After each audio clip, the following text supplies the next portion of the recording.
just got married. It was almost like a secret hush-hush kind of thing. You went off and got married without me? I said, what in the hell is going on?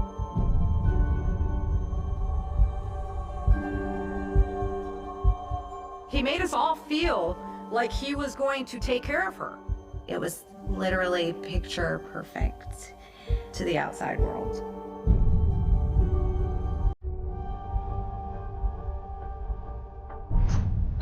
Somebody was lurking around our house. Something's really wrong. The hairs on my arms are standing up. The first thing that came out of my mouth was like, pack your and get out of that house.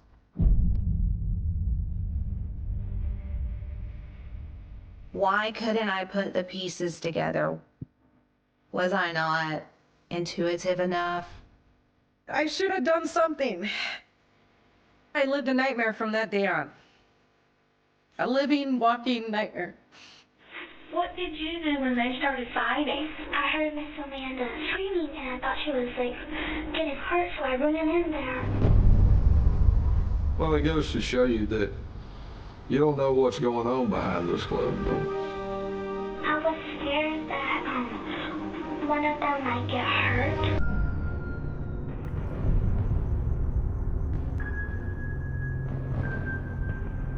Amanda is a 4th of July when it came to personalities. When you think of 4th of July, you think of sun, having fun. Amanda has a warmth about her. And that is Amanda Pardue, age 35. And the reason why she's wearing scrubs is because she's working at the Hamilton Female Clinic. She was the receptionist, and she absolutely loved it.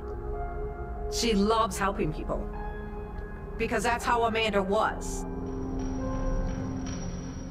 Amanda was like a ball of sunshine, and she would make you feel like you were the best person in the world. She already had 2 children. She had a boy and a girl.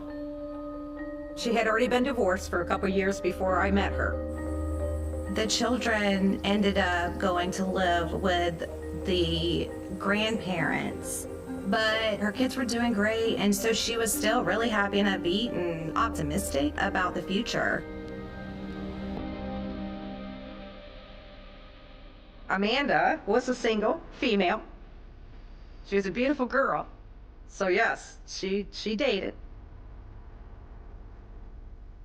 At that time, it was a big rave to go on the internet to find somebody that you can connect with.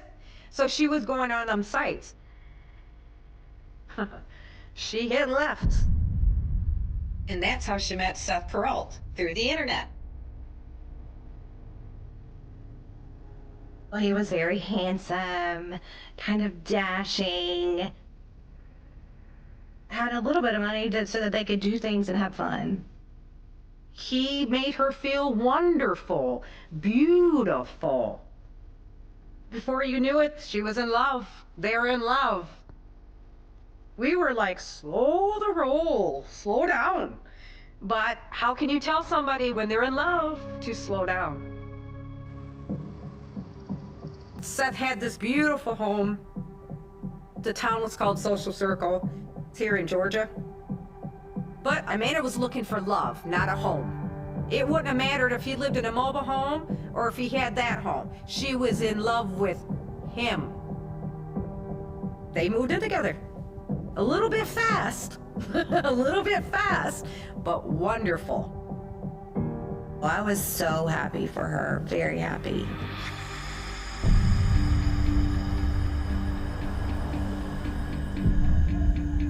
I went and visited Amanda to check out this guy because I want to know more about him.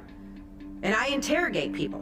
And I interrogated him. And that's how I found out a lot of things. Whoa. He couldn't tell me how he made his money because he didn't have a job. You got your beautiful home, you got your cars, you got your motorcycles without a job. How do you do that? Because I would like to know, because I want to do that. He didn't have no money. That it was all his father's money.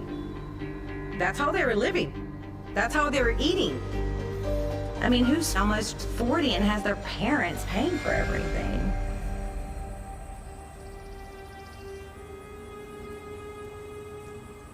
Six months after her and Seth had moved in together, knock, knock, you have a little girl.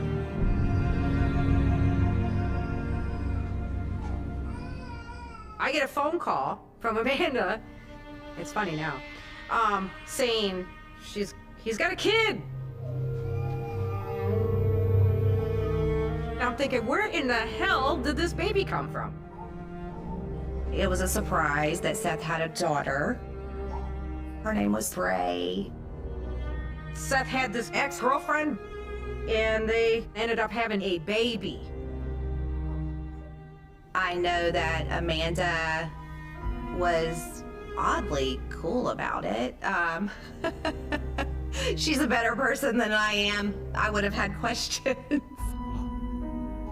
She opened her arms and took that child in. Amanda fell in love with her. No qualms, no nothing. She took that child in, it was her own.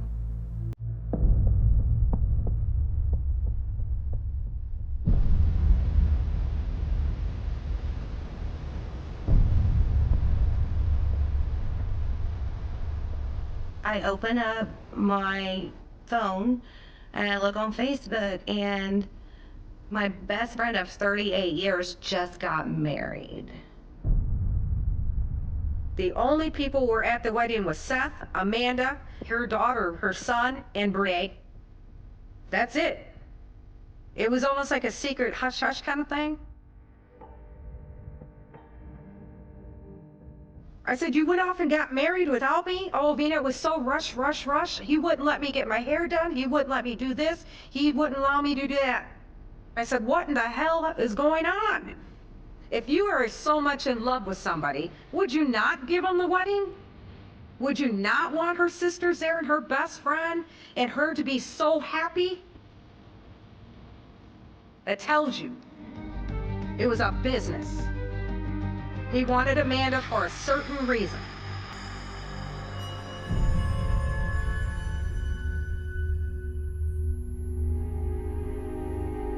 I told her it was a very bad idea to stop working. You always have to have your own little money. But what I got from Amanda is that Seth wanted her home to be a housewife. That was his way of controlling her. Financial control. By telling her how much she can spend, what she can spend. Why? He's got her life in his hands. And he knows it.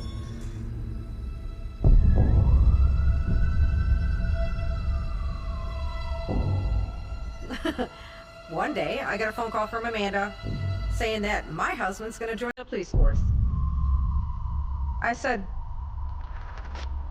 what? You go from not having a job to becoming a police officer. And in Georgia, that is a lot of weight. You're a good old Southern boy that's a cop. But she was so proud that he did it. You have pictures of him getting his badge. And she's standing right next to him. They're all beaming with pride. The idea of Seth becoming a police officer was mind-boggling to me. I think that he specifically chose being a police officer for his ego, so that he could have more control, even more than he already had. When Seth wants something, Seth gets it. For him, that uniform meant I'm better than you, and now I can prove it. I am above the law, because I am the law.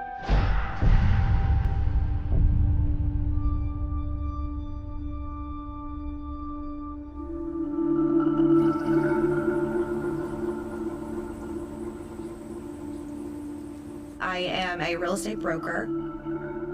Amanda had reached out to me and asked me to help Seth's father with selling the house at Social Circle. So I had a friend at the time, and I said, let's make a road trip out of it. Let's go visit my friend Amanda. And Amanda was just so happy to see me. We walked through the house, and she's so proud of the decor. But all of a sudden, Seth walks in. And I look over at Amanda, and she's like ghost white. Her entire demeanor changed. Once we got into the car, my friend said, Carrie, something's really wrong. And she said, look, she said, the hairs on my arms are standing up. She said, Carrie, don't be surprised if he kills her. I was like, you are insane.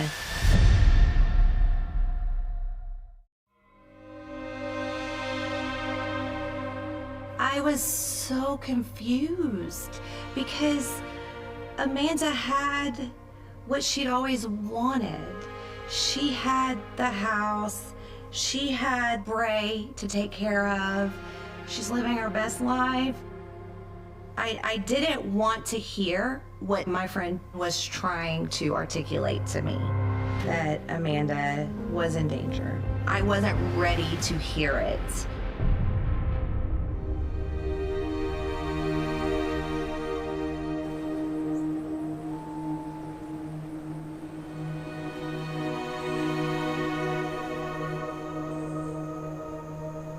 They had lake access, they have golf carts, very safe neighborhood. It's a perfect neighborhood to raise your family in. When they first moved in there, everything was hunky-dory. And the neighbors thought Seth was a nice gentleman. They felt a little bit more secure because he was a police officer. He was the law. Life looked perfect. It was literally picture perfect to the outside world. Amanda always made it out to be that everything was fine.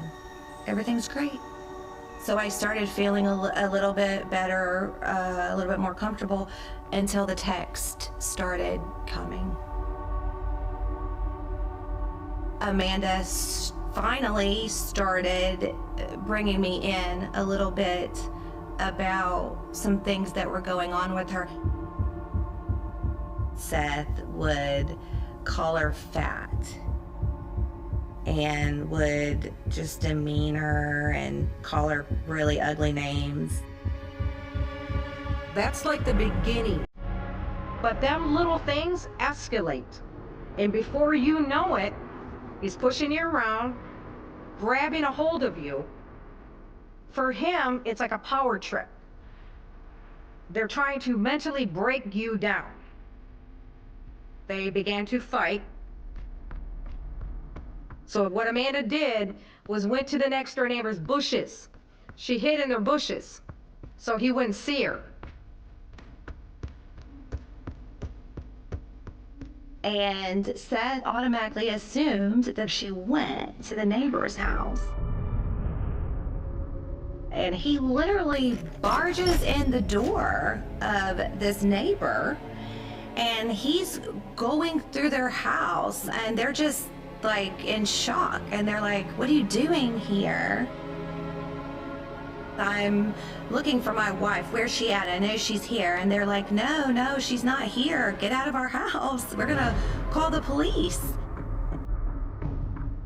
And he says, I am the police.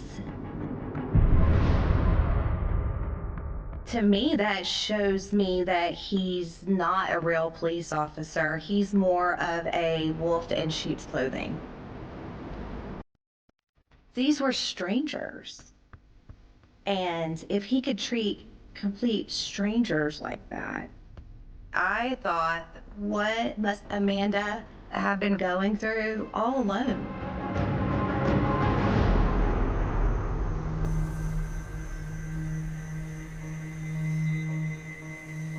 I stopped receiving phone calls. I stopped getting messages. All of that went away. She'd be calling me through the iPad or Messenger, Facebook Messenger thing. Amanda did not have a cell phone. I believe the reason why she did not have a cell phone is that he could keep tabs on her all the time.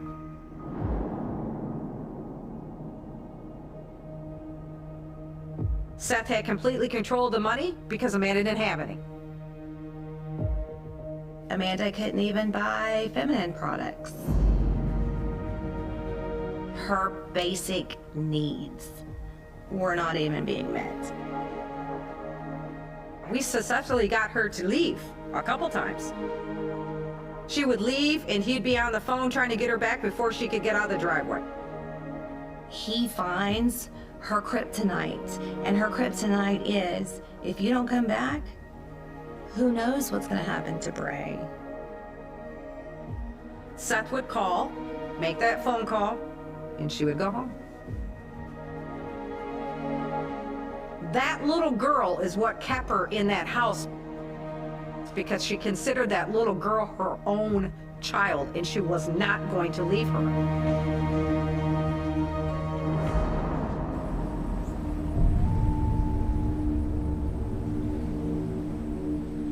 My birthday's on June 6th. Amanda always would call me.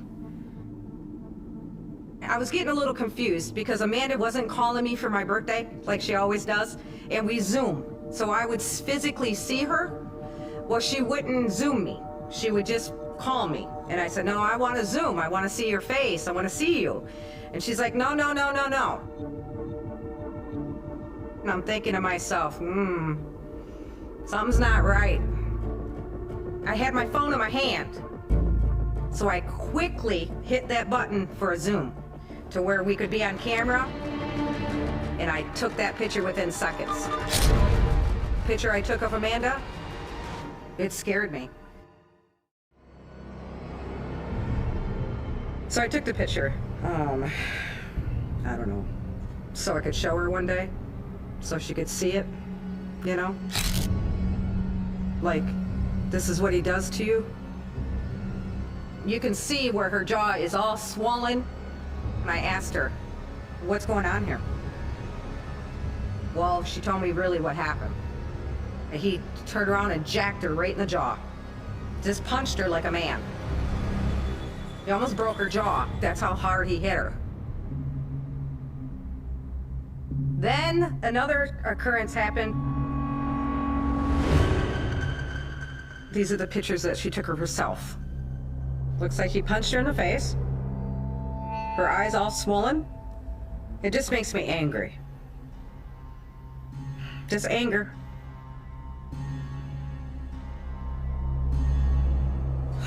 After that picture was taken, life got a hell of a lot worse.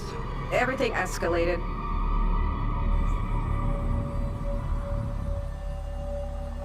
Some days later, I get this really alarming cryptic text from Amanda. Have a super jealous husband that records everything. He will see this message because our phones are synced and my house has cameras throughout. And then she says, monitored all day and night. You know, she's scared, she can't do anything without him seeing what she's doing. And then Amanda says, have a nice place, but living in a prison. Going to delete these messages. He may still see them, but keep them for me, please. Amanda was leaving breadcrumbs with me because she trusted that I would be able to communicate if something ever happened to her. I had the breadcrumbs. Why couldn't I put the pieces together? Was I not intuitive enough? I feel guilty that I could have done more or should have done more.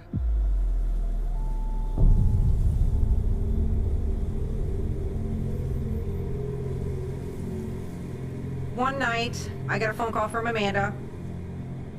This is probably, I don't know, probably 9:30, 10 o'clock.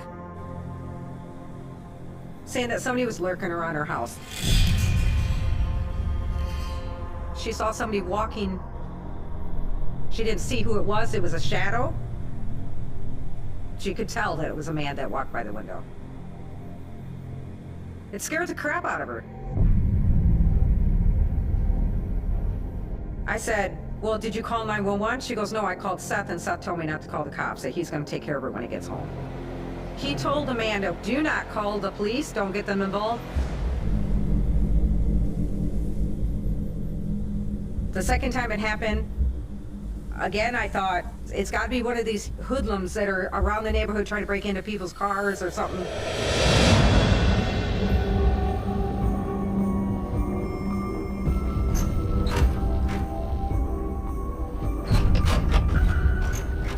And then the basement door, somebody was trying to get in it. She's got a child at home by herself. Somebody's wiggling the door. She's scared. She calls her husband. He tells her, calm down. I'll take care of it. That's when I knew something wasn't right. He's a cop. Somebody's trying to break into your house. Where's your security? Where's your lights? They only occurred when Seth was on night shift. It never occurred any time when Seth was actually home.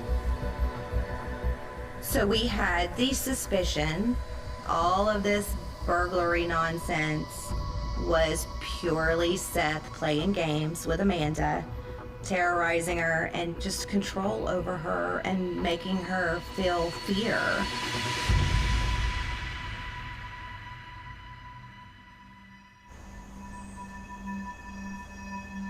On January 28th of 2020, I got a Zoom call from Amanda.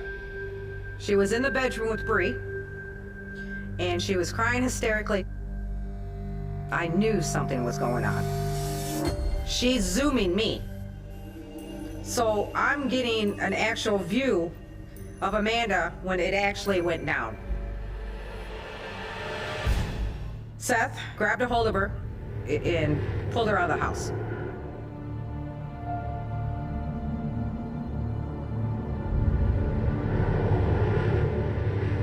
You can hear Bree in the background. Mommy, are you okay? Mommy, are you okay?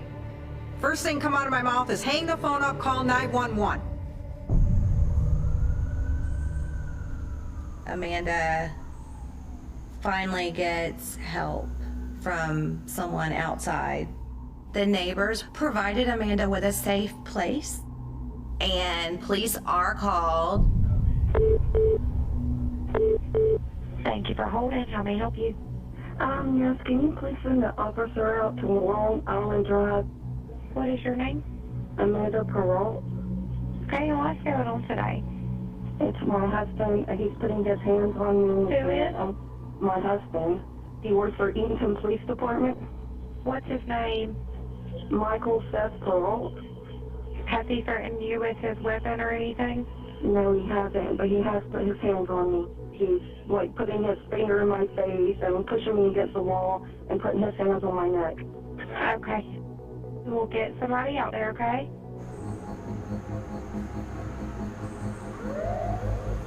Seth Perrault's wife reported that she'd been assaulted by Seth. The deputies responded. She had some reddish marks around her neck area, chest area, right in here. He basically battered her in that way and thrown her out of the home. They, in turn, talked to the daughter. She ran and hid in the closet while this happened. That wasn't the first time she hid in the closet, that she tried to intervene to help Amanda.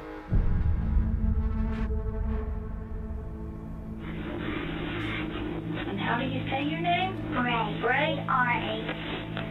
What did you do when they started fighting? I was kind of just there trying to protect Miss Amanda because Daddy could take on his own self. I went to go in my bedroom because my dad said so. And then I heard Miss Amanda screaming and I thought she was like getting hurt, so I ran in there. And I think Daddy may have kicked her. I'm not really sure. then all of a sudden Daddy just started grabbing her arms, and then she was trying to get around him, and then Daddy just pushed her over the laundry table. And Bray says, you know, my daddy hit my mommy and pushed her out the door. What did you think when you saw that? I was mad at my daddy. I don't understand why Daddy would do such a thing. The cops put him in handcuffs and take him out of the house. As they were getting ready to put him in the patrol car and take him to jail, he said to her, I got you now. Amanda's telling me they're taking him to jail, they're taking him to jail. The first thing that came out of my mouth was like, pack your and get out of that house. You don't get it. He's going to lose his job over this. He's going to kill you, Amanda.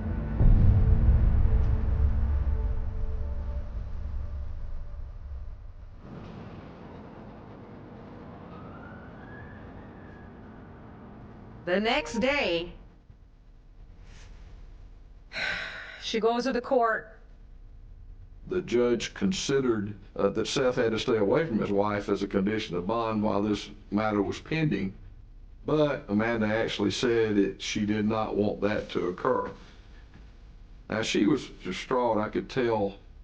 The judge was very adamant, asking her, was she sure she didn't want a stay-away order in place?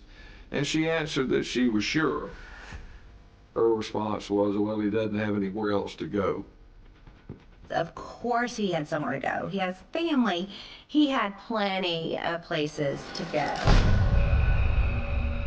He's sitting in that jail cell. His world is crumbling around him. And Seth used Amanda's love for Bray. Amanda's worst fear was, would he hurt Bray? He verbalizes that to Amanda. I can only imagine that she felt defeated. So that was Amanda's attempt at trying to show Seth, I can fix this. I can fix it. And Amanda knows a restraining order won't stop Seth. Amanda went to that judge and told that judge he can come home. I was sick to my stomach. When she did that, that judge signed her death warrant.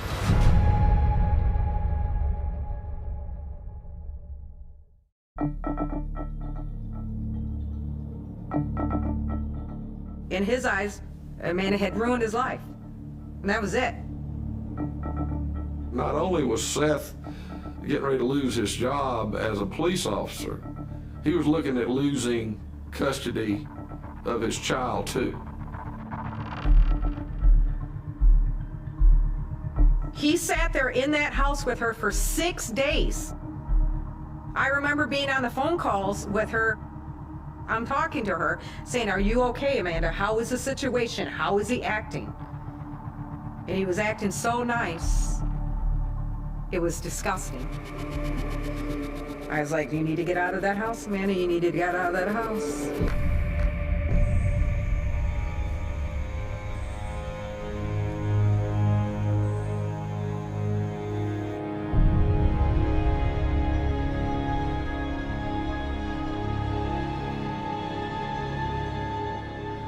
That day in February, I pulled up to Long Island Drive with my subpoena for Mr. Perrault. When I got to his place, I had one of those video doorbells, and I pushed the button and waited. I heard heavy footfalls inside the house, and I assumed that it was somebody running to the door. The footfalls moved from one side of the house, kind of toward the front door, but not to the front door. And the footfalls retreated. I rang the doorbell again. I was there for about 7 minutes. Like, come on, man, just answer the door. The man would have known what it was. And finally, I gave up.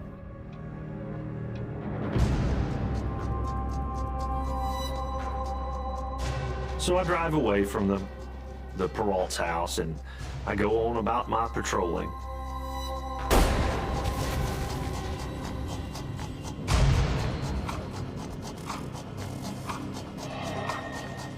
I make it 3 or 4 or 5 miles away, and I get a call from my shift supervisor requiring me to return to the Peralt house because of a reported incident.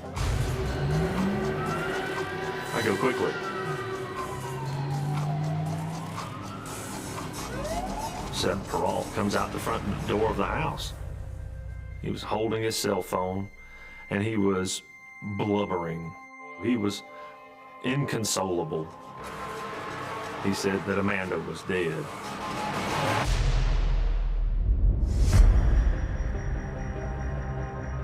I get a personal call from the chief of police. He's got Seth Peralt on the phone, and Seth has told him that his wife had committed suicide. We drove as fast as we could, you know, with lights and sirens on. I arrive on the scene. Seth was sitting on the steps holding his hands over his eyes. I walked in the house and I entered the bedroom, and I saw the body of the deceased. It was Amanda Peralt. And I could see a gunshot wound to her head. This is Amanda's body. And the first thing you see in the bottom right-hand corner there below her feet is the pistol itself. You see her body with her legs together. She's flat on her back. Her arms are pulled completely against her side. And on her right side, maybe 4 or 5 inches from her right hand, is the magazine to the pistol. Well, you know, I'm a graduate of the FBI National Academy, and I've got a college degree. But you know what? Anybody could tell that scene wasn't right. The sheriff had asked Peralt if he would ride with me to the sheriff's office. He was not under arrest. I realized just how clean he was. The man had no blood on him. Law enforcement officers are trained first responders. The first responders try to stop the blood from coming out. You don't walk away from scenes like that clean. He just kept talking and blubbering. He reiterated that his wife had committed suicide. But when we got closer to the sheriff's office, he begged me to pull the car over and shoot him in the head. It was unsettling. It made the little short hairs come up on your neck because it wasn't right. Perhaps his wife hadn't killed herself.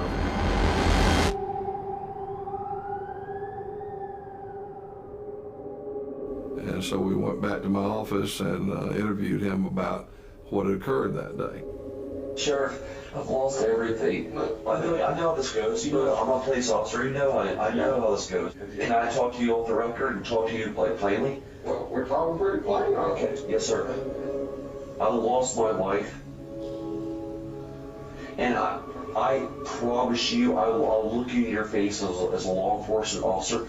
I did not do anything. I had nothing to do with it. My wife looked at me and executed herself. Of all the times I've ever questioned anybody, I've never heard anyone use the term executed. She looked at me and said, I'm sorry. I'm sorry I put you through this. Boom. I saw my wife execute herself. That's an unusual term to use when making reference to a suicide. Listen, your deputies arrested me, okay? This is not about another day. This is about your wife being dead today. my whole name got destroyed. Every time she'd go click on Facebook, she's like, there it is. The only thing he wanted to tell me was that my deputy shouldn't have arrested him on January the 28th, and what a great police officer he was. I take pride in being a good law enforcement agent. I hope you know that. And the fact of the matter is, I'm a good police officer. You want to talk about your arrest, you want to talk about all of that. I want to talk about your wife. And I'm willing to talk to you about it. Lisa, have you had anything to drink today? It was a very bizarre interview. It really was.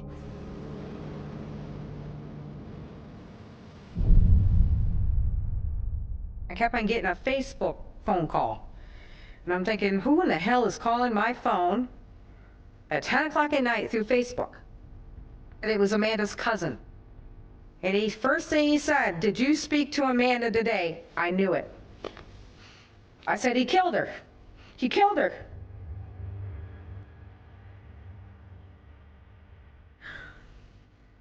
And that's how I found out my best friend died.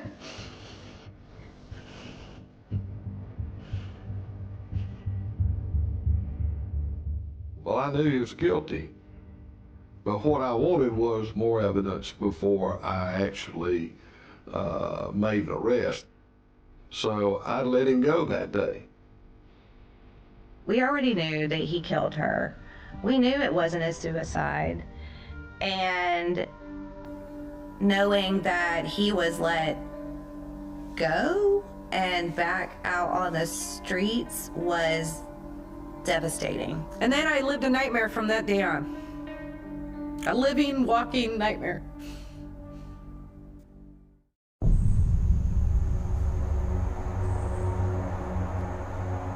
I went back out to the scene. I laid down on the bed myself to show the district attorney the position the body had been in. You mean to tell me that she shot herself and then she laid supine, pulled her legs together, completely together, pulled her arms against the body, took the magazine out of the gun after she shot herself? Dead people don't remove magazines out of guns. You know, it was just evidence of guilt, in my opinion.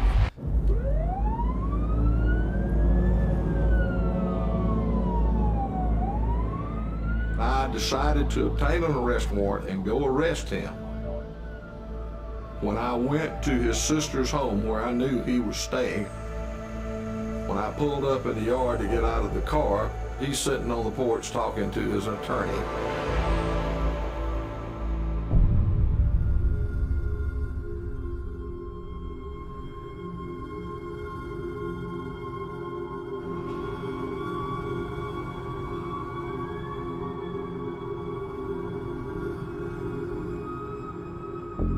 During the trial, I testified in court.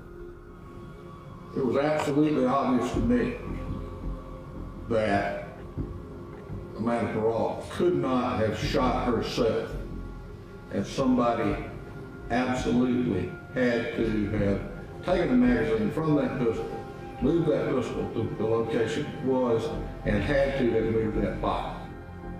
Throughout the trial, at any time I looked at him, I never saw Seth express any remorse or anything of that. He was pretty much stoic and often looked at the table itself, not even in the direction of the witnesses or anything. One of the most damaging pieces of evidence against Seth was when his daughter said that Amanda had told her that if Seth lost custody of Bray because of that arrest, that Seth was going to shoot her dead, is what the child said.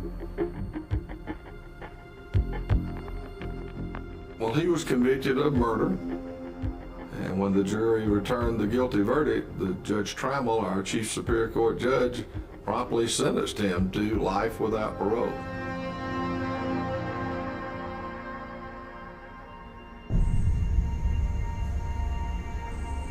Well, it goes to show you that you don't know what's going on behind those closed doors. The facade of what you see on the outside is not indicative of what's going on the inside. Very sad situation.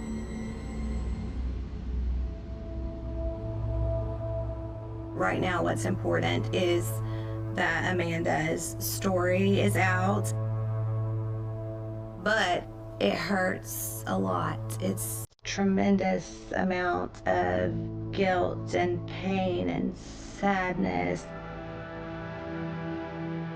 She was my life. So yeah, I'll go to my grave thinking I should have done something.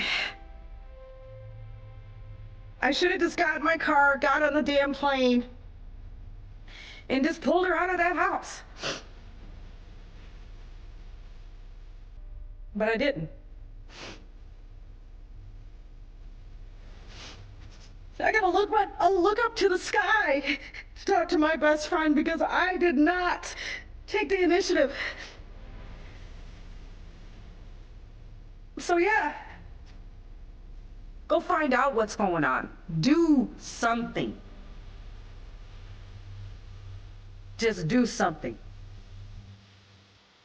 I do take solace in that I kept the messages. When I spoke with my friend, she said, "You will always have my back, and I love you so much for that." My thoughts and prayers are with you in these days, months, and years ahead.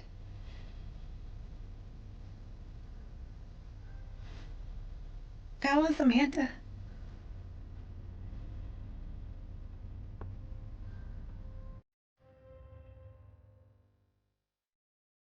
The phone rang at 2:17 a.m., slicing through the quiet of a New York apartment like a blade. No one calls at that hour with good news. On the other end of the line, a voice steady but heavy said a name that had not been spoken aloud in years, a name wrapped in grief, rumors, and unanswered questions. Down on the street, red and blue lights pulsed against brick walls and shuttered storefronts, a familiar spectacle in this city, except this time the crowd was silent. A late-night arrest, a family frozen in shock, and a cold case from 2001, long buried, suddenly clawing its way back into the present. 23 years earlier, New York was still learning how to breathe after the turn of the millennium.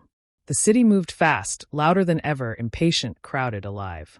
On a humid evening in late summer, when the air clung to skin and tempers ran thin, a young woman stepped out of her apartment in Queens and vanished into that restless noise. She had plans that night. Nothing dramatic. A short walk. A quick errand. She told someone she would be right back. She never was. By morning, her bed was untouched, her phone silent, her coffee mug still sitting by the sink. And somewhere between the glow of street lamps and the rumble of the elevated tracks, a life slipped out of view. At first, it didn't feel like a crime. People disappear in New York all the time. Missed trains. Late shifts. Nights that blur into mornings. But hours turned into days, and days into a tight knot of dread. Her family called hospitals. Friends retraced her steps. Neighbors shook their heads and said they hadn't seen anything unusual. The building super remembered hearing footsteps in the hallway, nothing more. No screams. No struggle. Just the ordinary sounds of an apartment building settling into sleep. That ordinariness was the first thing that terrified investigators. Crimes that leave no noise, no mess, no witnesses tend to haunt you. The missing person report landed on a detective's desk just after dawn. Her photo was stapled to the file. Eyes open, unsuspicious, a half-smile caught mid-moment. The description was painfully simple. Age. Height. Clothing last seen wearing. No known enemies. No history of running away. No reason to disappear. In the early hours, patrol units canvassed the blocks around her home. Trash bins were checked. Subway entrances scanned. CCTV footage was pulled, grainy and incomplete, cameras blinking off at the worst possible moments. On one tape, a figure that might have been her passes under a flickering light. On another, a shadow moves where a person should be. Nothing clear enough to hold on to. By the third day, the words "cold case" hadn't been spoken yet, but everyone could feel it hovering. The press arrived early, microphones pushed toward anyone willing to talk. Mysterious disappearance, the headlines read. Community on edge. Her family stood on the sidewalk, hands clasped, eyes red, repeating the same sentence over and over. She wouldn't just leave. Police said they were exploring all possibilities. That phrase, so neutral, so procedural, landed like a betrayal. Exploring all possibilities meant admitting they had none. Detectives dug into her life with clinical precision. Her job, her friends, her exes. Phone records showed a handful of calls that day, nothing alarming. Bank records showed no withdrawals after she vanished. Emails were mundane, unfinished. One draft ended mid-sentence, as if she had been interrupted. That detail stuck. Interrupted by what?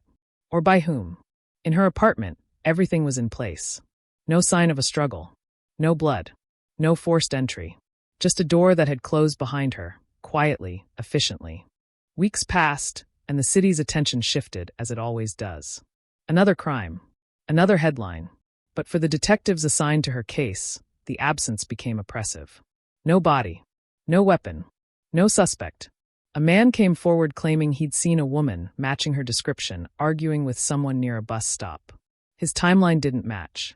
Another witness swore they heard a scream around midnight. No one else corroborated it.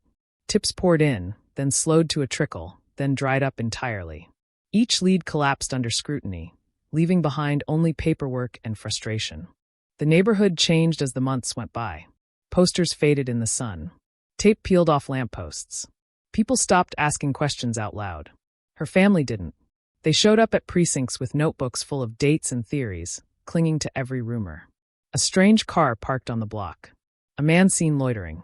A phone call that hung up when answered.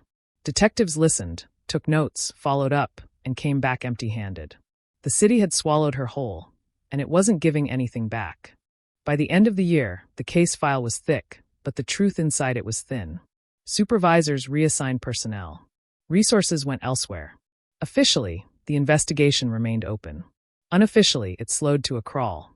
The word cold crept into conversations, whispered in hallways, never said in front of the family. Cold case. A phrase that sounds clinical but feels like a verdict. Time passed. Seasons stacked on top of each other. Birthdays came and went. Each one landed harder than the last. Then silence. Years of it. The kind of silence that settles into bones. The case sat on a shelf, its evidence aging, its witnesses moving away, forgetting details, forgetting each other. Technology marched on without it. New methods. New databases. New hopes that came too late. For a long time, it seemed the story would end there, unresolved, another name in a binder of unsolved disappearances that no one opened anymore. Until one night, long after midnight, when squad cars rolled quietly onto a dark street and officers knocked on a door with a warrant in hand. A late-night arrest in New York doesn't usually draw attention. This one did, because the name on that warrant wasn't new. It was familiar. Too familiar. When the family heard it, the shock hit first, sharp and disorienting, followed by something worse. The sudden return of hope, tangled with fear. After 23 years of nothing, the past had found them again, and it wasn't finished. The cold case was no longer cold. It was awake, and whatever had been hiding in the gaps of 2001 was finally stepping into the light, dragging every unanswered question along with it. The arrest didn't come with sirens. No shouting. No spectacle. Just a quiet knock, a door opening, and a man standing there in socks and a wrinkled t-shirt, blinking against the hallway light like someone woken from a long, unfinished dream. Neighbors would later say he looked confused, not angry, not afraid, just startled, as if time itself had suddenly collapsed and dropped him back into a night he thought had ended decades ago. The officers read his name. They read the charge, linked to a New York 2001 cold case. He didn't resist. He didn't ask questions.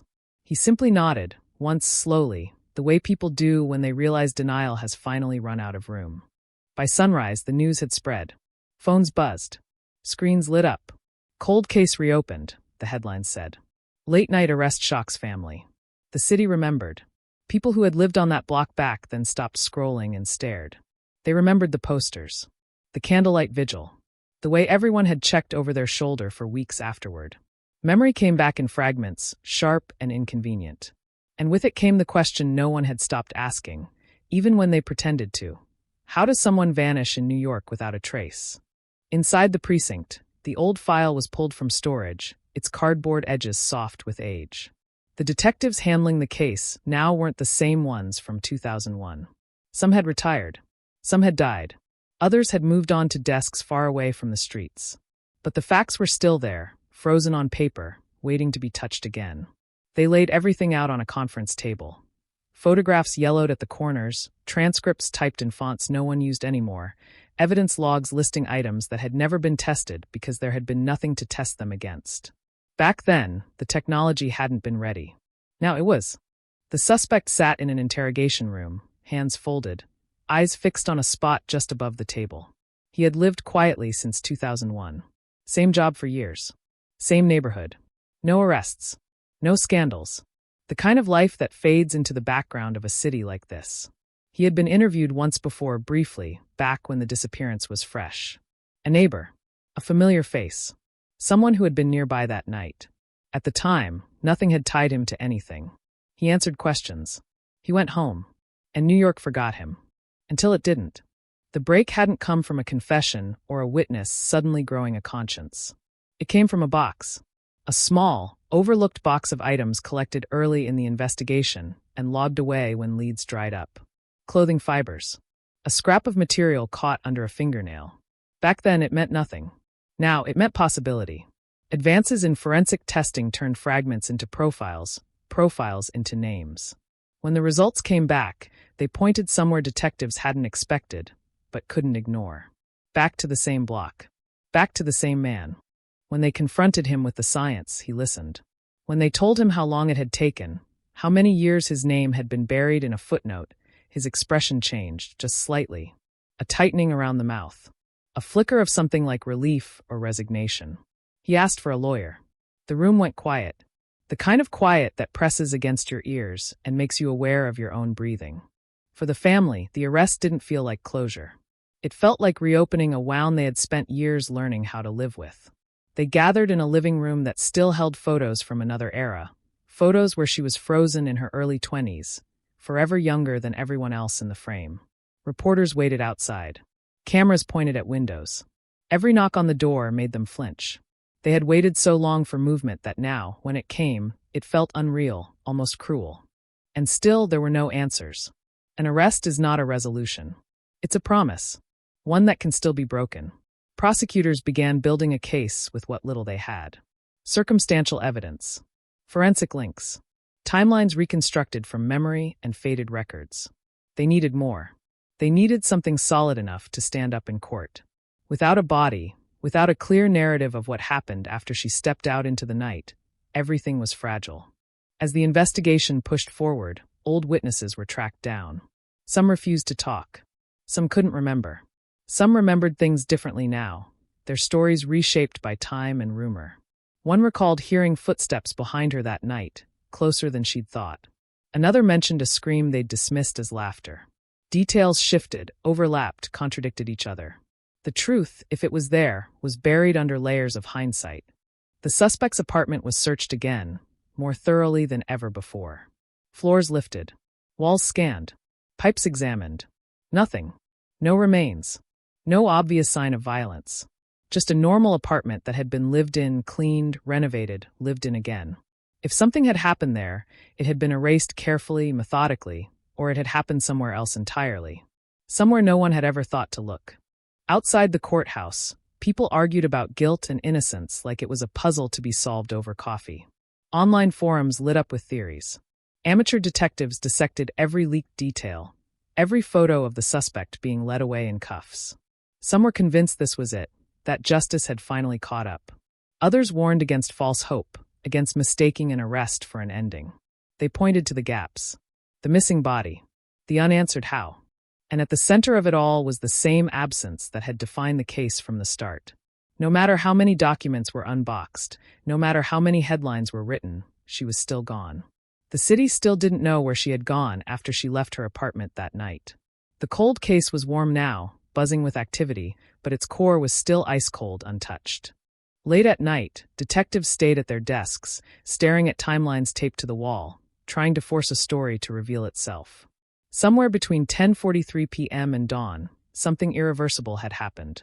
Someone had made a choice. Someone had taken something that couldn't be returned. And for more than 2 decades, That choice had sat quietly in the middle of New York unchallenged. Until now, time didn't just pass after the arrest. It compressed. Years folded into days as investigators raced against something they rarely name out loud: the clock inside their own case. Evidence degrades. Memories rot. Jurors lose patience. And the longer a cold case stays unsolved, the more fragile its second life becomes. The detectives knew this reopening wasn't a victory lap. It was a narrow window, and it was already starting to close. They went back to the night she vanished, not as it had been written in reports, but as it had been lived.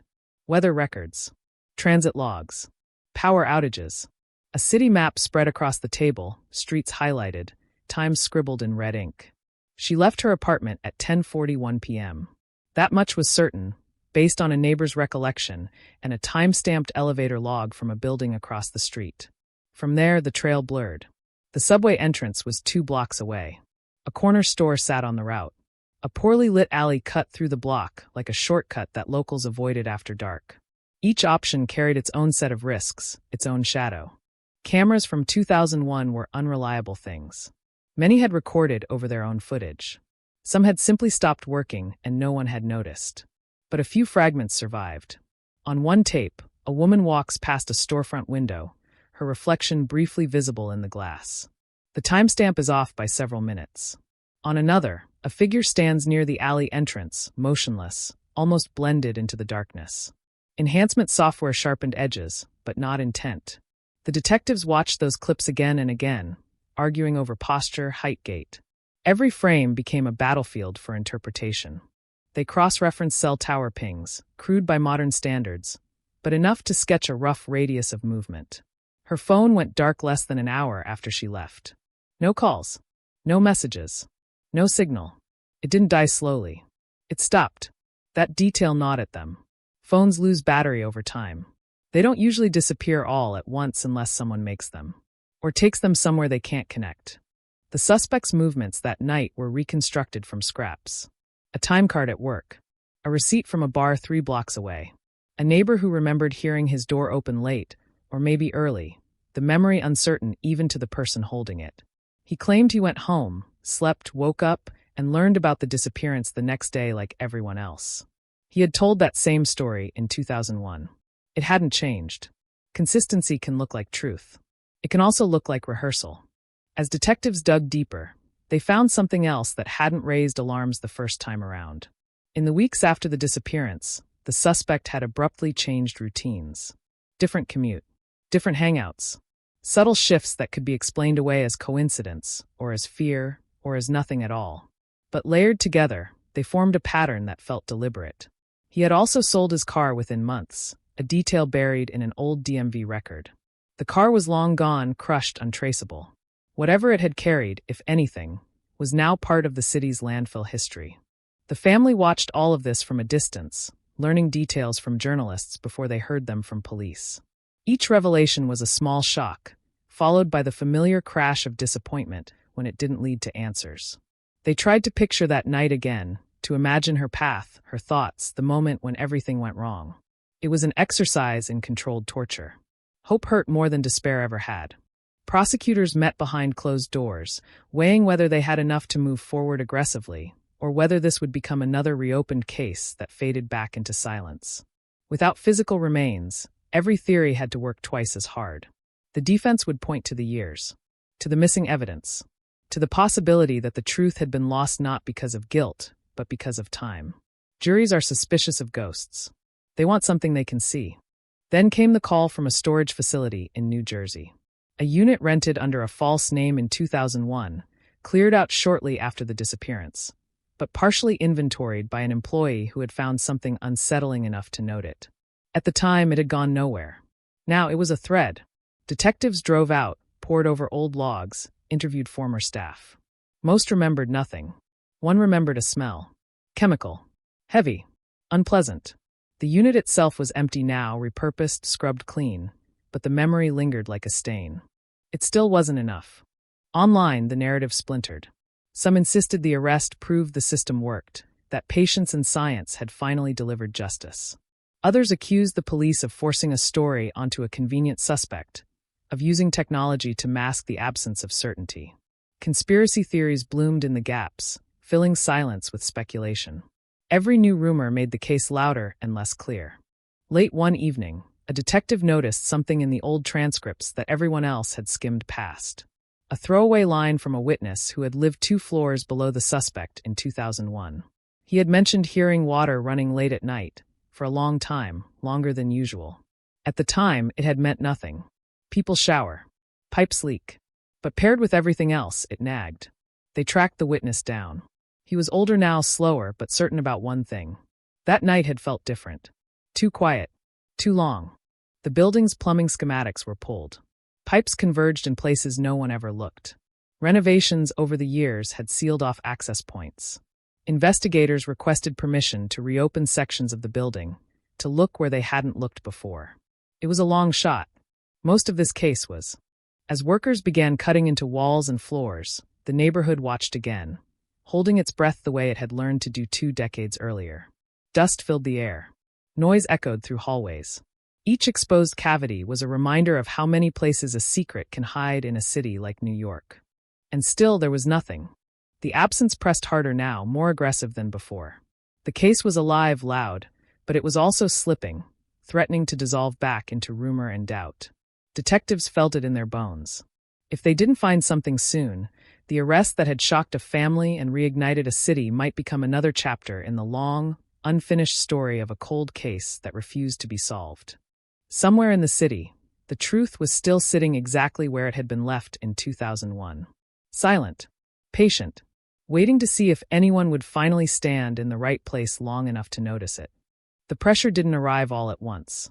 It seeped in, quietly, through deadlines and whispers and glances exchanged in hallways.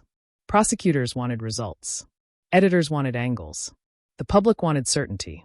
And the detectives, standing in the middle of it all, felt the case pulling them in opposite directions. Solve it fast or don't solve it at all. That was the unspoken ultimatum hanging over every meeting. They shifted focus, widening the frame. If the answer wasn't inside the building, maybe it had never been there. They revisited her social circle with fresh eyes, not as a collection of alibis, but as a web of pressure points. Friends she trusted. Strangers she tolerated. Men whose names had been mentioned once, and then dropped because nothing had connected them to anything concrete. Now, every name went back on the board. One of them stood out. A casual acquaintance, not close enough to be obvious, not distant enough to disappear. Someone who had crossed her path more than once that summer. He had been questioned briefly in 2001 and cleared just as quickly. His timeline was thin but technically intact. No criminal record. No known motive. Just proximity. In a city this big, proximity is usually meaningless. Sometimes it's everything. Detectives tracked him down. He lived upstate now, far from the noise of the city, surrounded by quiet and trees and a life that looked nothing like the one he'd had back then. When they asked him about her, his face tightened, just for a moment, before smoothing over. He remembered her. Of course he did. Everyone remembered her. He remembered seeing her around, talking once or twice. Nothing more. When they pressed, he bristled, then grew cooperative again, aware that refusal would only draw more attention. His DNA didn't match anything in the box. Another door closed. Back in New York, the suspect's legal team began pushing back. They filed motions. They challenged the evidence. They emphasized the gaps, the assumptions, the years of nothing. They painted their client as a convenient solution to an uncomfortable mystery. The narrative began to wobble. Reporters started asking harder questions. Anonymous sources leaked doubts. The phrase wrongful arrest crept into comment sections, then into opinion pieces. For the family, the shift was devastating. The arrest had reopened their grief, and now the possibility that it might lead nowhere threatened to deepen it. They attended meetings with detectives, sat through explanations of legal strategy they never wanted to understand, nodded as timelines were redrawn yet again. At night, they lay awake replaying the same memory of her leaving the apartment, trying to spot the moment when fate turned. It never revealed itself. The detectives, running out of conventional paths, began chasing the uncomfortable ones. They considered the possibility that the disappearance hadn't been a single event, but a chain. That she had met someone willingly. That something had gone wrong later. That the suspect might not have acted alone, or might not have acted at all. Cold cases rot from the inside when certainty sets in too early. They forced themselves to doubt everything, including their own instincts. A financial analyst on the team flagged something odd in the old records. In the months after she vanished, a series of small cash deposits appeared in an account connected to the suspect. Not large enough to raise alarms. Not regular enough to look like income. Just enough to be strange. When questioned, the suspect said it was side work. Odd jobs. Favors for friends. There were no receipts. No names. The money trail went cold almost immediately, like it had been designed to. They subpoenaed phone records again, this time looking not just at her calls, but at everyone's. Patterns emerged where none had been visible before. Calls that lined up too neatly. Silences where there should have been noise. One number, prepaid and long deactivated, appeared briefly in multiple logs around the time of the disappearance. It had never been identified. Now, it became a focal point. A ghost number touching several lives and then vanishing. The hunt for that number led them into the gray market of early 2000 cell phones, where records were incomplete and memories unreliable. Store clerks who might have sold it couldn't be found. Security footage was long gone. The trail dissolved again, leaving behind only the suggestion that someone had gone to great lengths to stay untraceable. As weeks turned into months, the case grew heavier. Every new theory seemed to require another unlikely assumption. Every possible scenario left at least one question unanswered. Did she leave willingly? Was there a struggle?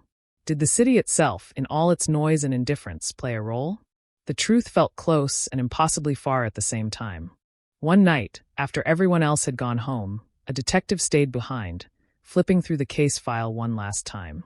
He stopped at a photograph he had seen dozens of times. Her apartment door, taken the morning after she disappeared. It was closed. Locked. Ordinary. But something about it bothered him now. The lock. The type. The way it sat in the frame. It was old, temperamental, known for sticking. In 2001, it had been common knowledge in the building that you had to pull the door just right to lock it from the outside. He checked the report. No sign of forced entry. The door had been locked. From the outside. Which meant one thing. Whoever closed that door after she left knew how. That realization changed the temperature in the room. Not dramatically. Not with shouting or revelation. It changed the way silence behaved. The locked door wasn't proof. It wasn't even evidence in the way courts like to define it. But it was knowledge. And knowledge has weight. Someone had closed that door after she left. Someone who understood its quirks. Someone who had been inside that building enough times to know how to make it click without force. The suspect knew the door. So did others. Detectives pulled tenant records from 2001, tracing who had keys, who had borrowed them, who had ever complained about the lock. Maintenance logs were thin, but not empty. A repair request from months earlier mentioned the door sticking. The super had fixed it or said he had. He was questioned again, his memory a blur of years and faces. He remembered entering her apartment once, maybe twice. He remembered the lock being temperamental. He didn't remember much else. In New York, forgetting is often a survival skill. The focus shifted again, tightening. Access became the new obsession. Who could have followed her inside? Who could have waited without raising suspicion? Who could have left without being seen? The building had been full that night. Footsteps in hallways. TVs murmuring behind doors. Life happening inches away from something terrible. That proximity made everything harder. Crimes thrive on isolation. This one had happened surrounded by people. They reconstructed the building's rhythms. Who worked nights? Who came home late? Who smoked in the stairwell? Who lingered in common spaces because they didn't want to go home yet? Patterns emerged, not of guilt, but of opportunity. The suspect's name kept appearing, not as a spike, but as a constant. He had reason to be there. He often was. The defense noticed the shift immediately. They argued the door theory was speculative. That access did not equal action. That in a shared building, familiarity was not incrimination. They accused investigators of retrofitting meaning onto mundane details. And they weren't entirely wrong. Cold cases force you to work with what's left, not what you wish you had. Then came the neighbor from across the hall.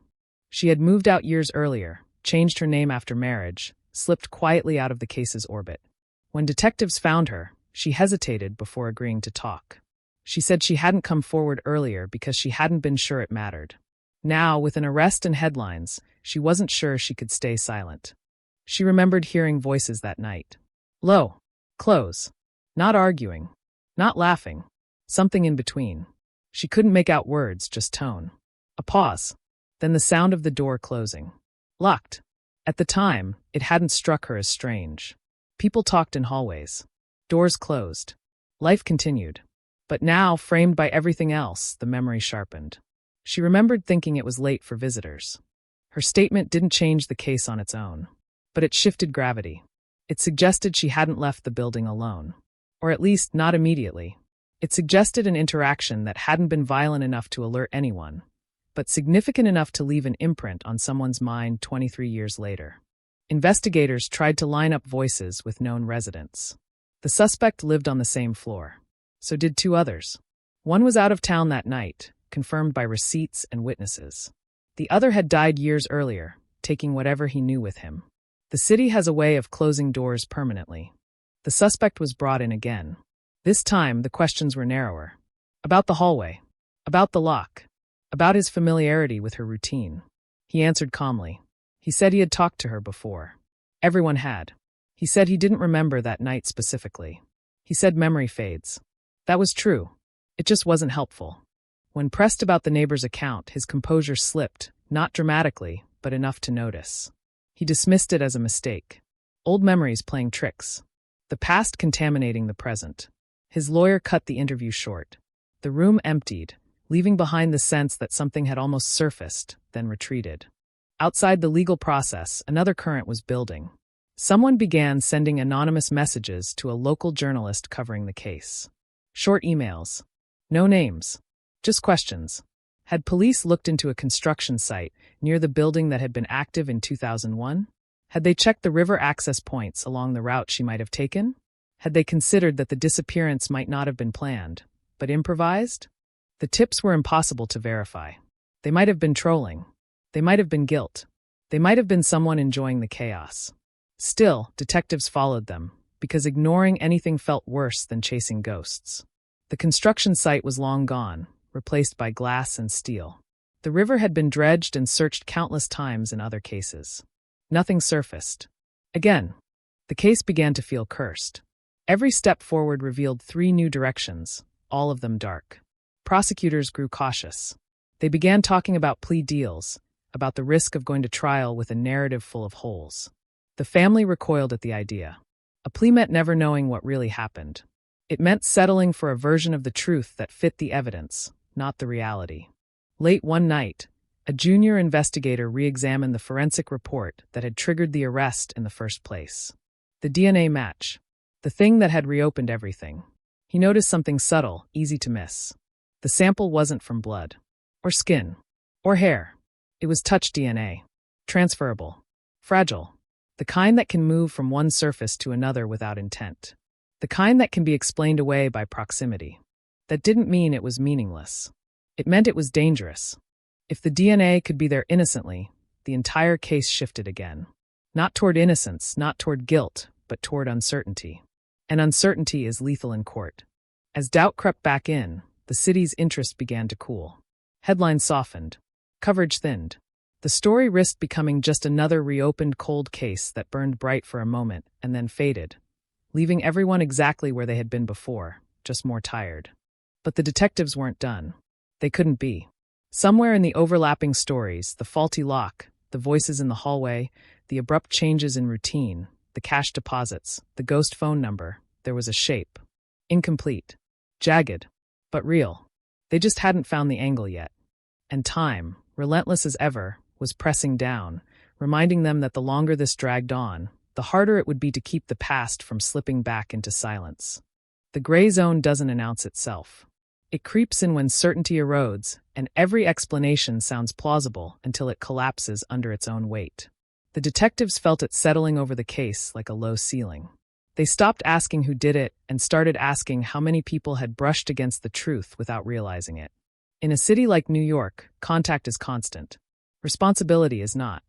They assembled a new timeline, stripped of assumptions. No villains. No heroes. Just movements. Doors opening. Feet on stairs. Lights switching off. A woman leaving her apartment with the expectation of returning. The suspect's presence aligned with parts of that timeline, but so did others. The neighbor across the hall. The super. a delivery driver who had been logged on the block around the same time. None of it proved anything. All of it suggested proximity without clarity. The delivery driver became a brief obsession. In 2001, delivery records were handwritten, messy, easy to lose. His route placed him near the building within a 30-minute window. He had never been interviewed. When detectives tracked him down, he laughed softly, the sound of someone surprised to be remembered at all. He didn't recall that night. He recalled the year. Busy. Long hours. Faces blending together. He agreed to a DNA swab. It went nowhere. Another dead end quietly added to the pile. Pressure from above intensified. Prosecutors wanted a decision, move forward or pull back. They warned that a weak case would not only fail, it would poison any future attempt to solve it. Lose once, and the cold case would freeze solid. The detectives argued they were close. They always do. This time, they weren't sure if they believed it. The suspect remained silent, following his lawyer's advice to the letter. Silence has its own narrative power. To some, it looked like guilt. To others, like common sense. He sat in court hearings with a neutral expression, aging rapidly under the glare of attention. Friends from his quiet life drifted away. Employers stopped calling back. Even without a conviction, the accusation rewrote his existence. The family watched that transformation with conflicted eyes. Part of them wanted to see suffering, to believe pain could balance pain. Another part recoiled from the possibility that this was all wrong, that the person being dismantled by the process might not be the one who had taken her. Living with ambiguity had trained them to fear certainty as much as they craved it. A forensic consultant was brought in, tasked with stress testing the DNA evidence. He explained carefully how touch DNA works, how it transfers, how it lingers, how it lies. He described scenarios where the suspect's profile could have ended up on the item without any crime at all. A shared surface, a borrowed object, a coincidence amplified by time. The room went quiet as he spoke. The science that had reopened the case was now threatening to unravel it. That night, a detective reread the neighbor's statement about the voices in the hallway. Low. Close. Not arguing. He fixated on that detail. If there had been no struggle, no raised voices, then whatever happened next hadn't happened there. Or hadn't started there. That suggested movement. A transition point. Somewhere between the hallway and wherever the truth ended. They mapped the immediate area again, this time not for crimes, but for concealment. Places where something could disappear temporarily before vanishing for good. Utility rooms. Service corridors. Access points meant for maintenance, not people. One location stood out. A disused stairwell that connected to a basement door rarely used after hours. In 2001, it had been unlocked more often than not. Few residents even knew it existed. They tested the acoustics. Voices in the hallway wouldn't have traveled there. Footsteps would have been swallowed by concrete and pipes. It was the kind of place no one thought to check, because nothing ever happened there. Nothing visible, at least. Records showed the suspect had accessed the basement area multiple times over the years, claiming storage issues. Perfectly reasonable. Perfectly boring. Perfectly impossible to disprove. The basement itself had been renovated twice since 2001, stripped down and rebuilt. Whatever secrets it might have held were now entombed in fresh walls. As doubt thickened, an unexpected crack appeared. The anonymous emails resumed, this time more pointed. One message referenced the stairwell specifically. Another mentioned a sound like dragging, mistaken for furniture being moved. The journalist forwarded everything to the police. The tone of the messages wasn't taunting. It was anxious, as if the sender wanted something known without being seen. They traced the emails to public computers. Libraries. Internet cafes long closed. The trail evaporated as soon as it appeared. But the content lingered. Someone knew details that hadn't been made public. Or someone had guessed very well. Investigators began to suspect the case wasn't about a single act of violence, but about a series of small decisions made by different people. One person closed a door. Another ignored a sound. Another forgot a detail. None of them thinking it mattered. All of them contributing to an outcome no one intended to own. In court filings, the defense leaned hard into that narrative. Tragedy without a culprit.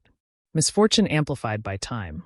They argued the state was trying to pin a collective failure onto one man because the alternative was admitting the truth might never be known.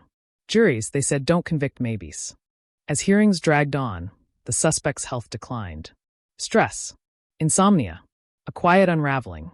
The optics shifted again. Sympathy crept in where outrage had been. The story lost its clean edges. It became uncomfortable, complicated, human. The detectives felt the window closing. They needed something undeniable, something that cut through theory and landed with finality. Without it, the case would either collapse or limp forward only to fall apart under cross-examination. Late one evening, buried deep in municipal records, a clerk noticed an anomaly. A work order from the night after the disappearance. Emergency plumbing. Basement level. Unscheduled. The request had been authorized verbally. No supervisor's signature. The technician who responded had retired, then died. The notes were brief. Water issue resolved. No further action required.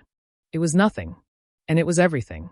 Because it meant someone had been in that basement, with a reason, hours after she vanished. Someone who had access.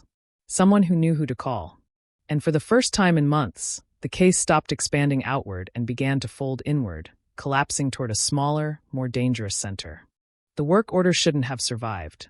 It was the kind of administrative debris that usually disappears into the churn of city paperwork. But there it was, time-stamped, misfiled, overlooked for more than 2 decades. Emergency plumbing. Basement level. The night after she vanished. It didn't say what broke. It didn't say how bad it was. Just that someone had called, and someone had come. The detectives reconstructed the call chain. In 2001, after-hours maintenance requests followed a narrow path. Tenants didn't call technicians directly. They called the super. The super called the contractor. The contractor dispatched whoever was available. That path left fingerprints, even if the prints were faint. The super was questioned again, this time with the document laid out in front of him. He stared at it longer than he should have. Said he didn't remember. Said emergency calls blurred together. Then, almost as an afterthought, he added that basements flooded sometimes. Old pipes. Old buildings. It wasn't unusual. What was unusual was the timing. The technician's notes were sparse, but not empty. Water issue resolved. No further action required. No mention of damage. No mention of where the water had come from. In a normal situation, that would have been fine. In this one, it felt evasive, even if it hadn't been intended that way. The technician was dead. His version of the night was gone forever. All that remained was the implication that something had needed immediate attention, and that someone had wanted it handled quietly. They overlaid the timeline again. She vanished late evening. By morning, an emergency call had been made. If something had happened in the basement, the delay made sense. Panic gives way to planning. Planning gives way to action. The city wakes up, and whatever you don't want seen has to be hidden behind procedure. The suspect's access records showed nothing definitive, but nothing reassuring either. He had keys. He had reason to be in the building. He had been there that night, according to his own account. The defense countered with the obvious. So had dozens of other people. The building wasn't a locked box. It was a hive. Then came the quietest detail of all. In the technician's inventory list, attached to the work order, one item stood out. Cleaning compound. Industrial strength. Not uncommon in basements. Also not always necessary for plumbing repairs. The detectives stared at the word like it might rearrange itself into something clearer if they waited long enough. They couldn't exhume the basement. Renovations had erased whatever physical traces might once have existed. Concrete had been poured. Walls rebuilt. Pipes replaced. Even if something had been there, it was now sealed inside layers of progress. The city had moved on, literally built over the past. But buildings have memories, and so do people. They found a former night porter who had worked the building briefly in 2001. He remembered the chaos of that week more than the specifics. Police in and out. Reporters on the sidewalk. A feeling that something bad had happened even before it was officially known. When shown the work order, he frowned. He remembered a smell. Strong. Chemical. He had assumed it was cleaning products. He remembered being told to avoid the basement for a day. Just a day. That was new. Not decisive. Not enough. But new. The defense pushed back harder now, sensing danger. They filed motions to suppress anything related to the work order, arguing it was speculative and prejudicial. They emphasized the lack of physical evidence, the renovations, the impossibility of proving what had or hadn't happened in a space that no longer existed in its original form. The judge listened, unreadable. Outside the courtroom, public opinion fractured further. Some people clung to the idea that the case was finally breaking open. Others saw the investigation as a cautionary tale about overreach, about trying to resurrect certainty from dust. The phrase reasonable doubt began to appear everywhere, like a warning label. The detectives felt the weight of it. They were no longer just chasing truth. They were racing doubt. Every day without a breakthrough strengthened the argument that there never would be one, that the disappearance might remain exactly what it had always been, unresolved. Then the emails stopped. No warning, no farewell, just silence. The anonymous sender, whoever they were, vanished from the story as abruptly as they had entered it. That silence felt intentional, as if they had said what they came to say, as if the rest was now out of their hands. A profiler consulted on the case offered an unsettling interpretation. If the disappearance had been accidental, followed by panic-driven concealment, it would explain almost everything. The lack of violence, the absence of witnesses, the rushed cleanup, the fragmented memories. Not a predator stalking prey, but an ordinary person making an irreversible mistake and then spending decades living inside it. That theory scared everyone more than the alternatives. Monsters are easier to understand. Accidents implicate us all. The suspect's behavior began to change under that lens. Not the defiance of someone cornered, but the exhaustion of someone carrying something heavy for too long. In one closed-door meeting, he asked a question that no one could ignore. Not what happens to me, but what happens if you're wrong? There was no good answer. As the case edged closer to a critical hearing, the detectives made one last controversial move. They requested permission to bring in ground-penetrating radar to scan what remained accessible around the basement perimeter and nearby infrastructure.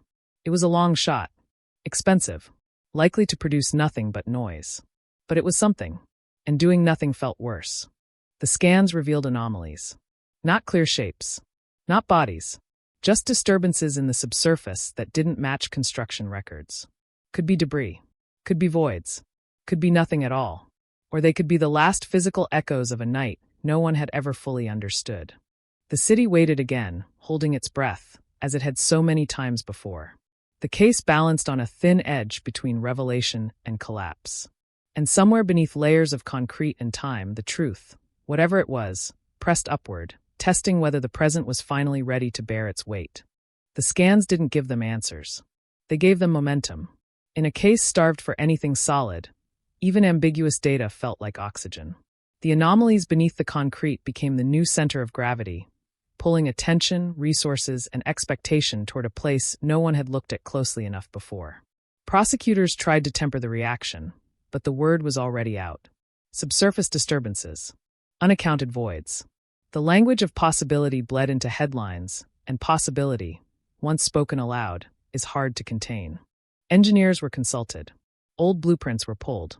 They compared construction records against the scan results, tracing where pipes had been rerouted, where soil had been disturbed, where shortcuts might have been taken during renovations no one documented carefully because no one thought they mattered. In the margins of those plans, the city's carelessness showed. Deviations, gaps, places where temporary had quietly become permanent. The defense reacted immediately. They argued the anomalies proved nothing except the age and imperfection of urban infrastructure. Old buildings settle. Records lie. Machines misread. They warned that turning noise into narrative would only contaminate the process further. Behind the scenes, they pushed for a dismissal, citing the growing reliance on inference over fact. The judge hesitated. The court doesn't like ghosts, but it also doesn't like unanswered questions, especially when those questions refuse to die. He authorized limited exploratory work. No digging, no destruction, just access to adjacent service corridors and inspection ports that had never been fully examined. When crews opened the first sealed access panel, the smell hit them before the light did. Not decay, not rot, something older. Stale, trapped, like air that had been holding its breath for years. Cameras were lowered into the darkness. The feed flickered, then stabilized, revealing concrete walls stained with watermarks and rust, a forgotten pocket of the building sealed off during renovation. Empty, mostly, but not untouched. There were scratches on the wall. Shallow, parallel, not enough to scream violence. Enough to suggest movement. Something dragged or pushed or pulled across a rough surface. The markings were old, softened by time, but unmistakably human in origin. The room fell silent as the footage played back. No one spoke. They didn't need to. Still, there was no body. No remains. Nothing that would survive a courtroom cross-examination. Just another suggestion layered onto an already unstable structure. The case was becoming a mosaic made of fragments too small to stand alone. The family was brought in and shown what little there was. They stared at the screen, trying to translate concrete and shadow into meaning. One of them asked the question everyone had been avoiding. If she was here, even briefly, where did she go next? No one answered. The city has many exits. The suspect watched the same footage from a different room. His reaction was subdued. Too subdued for some observers. He said nothing. He closed his eyes for a moment longer than necessary, then opened them again. His lawyer placed a hand on his arm. The gesture was small, intimate, protective. It read differently depending on who was watching. Public patience began to thin. Commentators questioned why, after all this time, the case still had no anchor. Supporters of the family demanded accountability. Critics accused the investigation of chasing phantoms. The phrase trial by atmosphere surfaced, suggesting the case was being driven by mood rather than proof. The noise grew louder, harsher. Inside the investigation, tempers flared. Detectives argued over direction, over whether they were closing in or spiraling out. Some believed the basement was the key, even if the lock had rusted away. Others worried they were building a story too elaborate to be true. Cold cases have a way of seducing those who work them, offering the illusion of coherence where there may be none. Then came the call no one expected. A former contractor, now living out of state, reached out after seeing coverage of the basement scans. He had worked on renovations in the building years after the disappearance. He didn't remember names. He didn't remember dates. But he remembered being told not to break through a particular section of wall because it was load-bearing, even though the plans suggested otherwise. He remembered thinking it was odd. He remembered leaving it alone. Investigators asked him to mark the spot on a blueprint. When he did, the room went quiet again. The location aligned disturbingly well with one of the scan anomalies. This time, permission was granted. The work was slow, deliberate, watched by engineers, lawyers, and cameras. No one wanted to be accused of creating evidence instead of finding it. Layer by layer, the wall came apart. Dust filled the air. Time seemed to stretch, each minute heavier than the last. Behind the final layer, there was nothing dramatic. No remains. No objects. Just an empty cavity, sealed, forgotten, its purpose unclear. For a moment, it felt like the case had finally collapsed under its own weight. Another void. Another disappointment. Then someone noticed the floor. It wasn't original. The concrete didn't match. It had been poured later, smoothed hastily, the edges uneven where they met the older surface. A patch. Small. Intentional. Silence settled over the room like a held breath. They didn't break it open that day. Procedure demanded patience. Warrants. Documentation. Oversight. The law moves slowly, even when everyone wants it to run. The space was secured. The cameras shut off. The city went to sleep unaware that something it had been standing on for decades might finally be about to speak. The suspect was returned to holding, his face unreadable, his silence intact. That night, for the first time since his arrest, he asked for a private meeting with his lawyer. The request wasn't dramatic. It didn't come with conditions. It came quietly, like someone acknowledging that a long game might be reaching its end. And somewhere beneath the city, under layers of concrete and denial, the past waited, inches away from being disturbed, its silence thinning, its patience nearly gone. They broke the floor just after sunrise, when the city above was still half asleep and the noise of drills could pass for construction like any other. Procedure dictated every movement. Gloves, masks, documentation, cameras rolling from angles chosen to eliminate doubt. No one spoke more than necessary. Words felt dangerous now, like they might contaminate whatever waited beneath the concrete. The first layer came up easily. Too easily. It crumbled instead of cracking, the sign of a rushed job done without care for longevity. Beneath it was older concrete, darker, harder, part of the original foundation. The contrast was stark, almost accusatory. This wasn't wear and tear. This was intent. As they cut deeper, the smell returned. Stronger this time. Not decay. Not sewage. Something chemical, preserved wrong. The kind of smell that doesn't belong anywhere people live. Someone stopped breathing for a second, then forced themselves to inhale again. The camera lenses fogged slightly, then cleared. They reached the void. It wasn't large, just enough space to hide something briefly, or to hold something temporarily. Inside, they found debris, broken plastic, fragments of insulation, and beneath that something softer. Fabric. Old. Folded in on itself, stiff with time and residue. No one touched it at first. They didn't need to. Everyone in the room understood what absence had finally given way to. The fabric was bagged and removed carefully, like it might shatter. Forensic teams took over, the space filling with quiet, precise motion. Samples scraped. Air tested.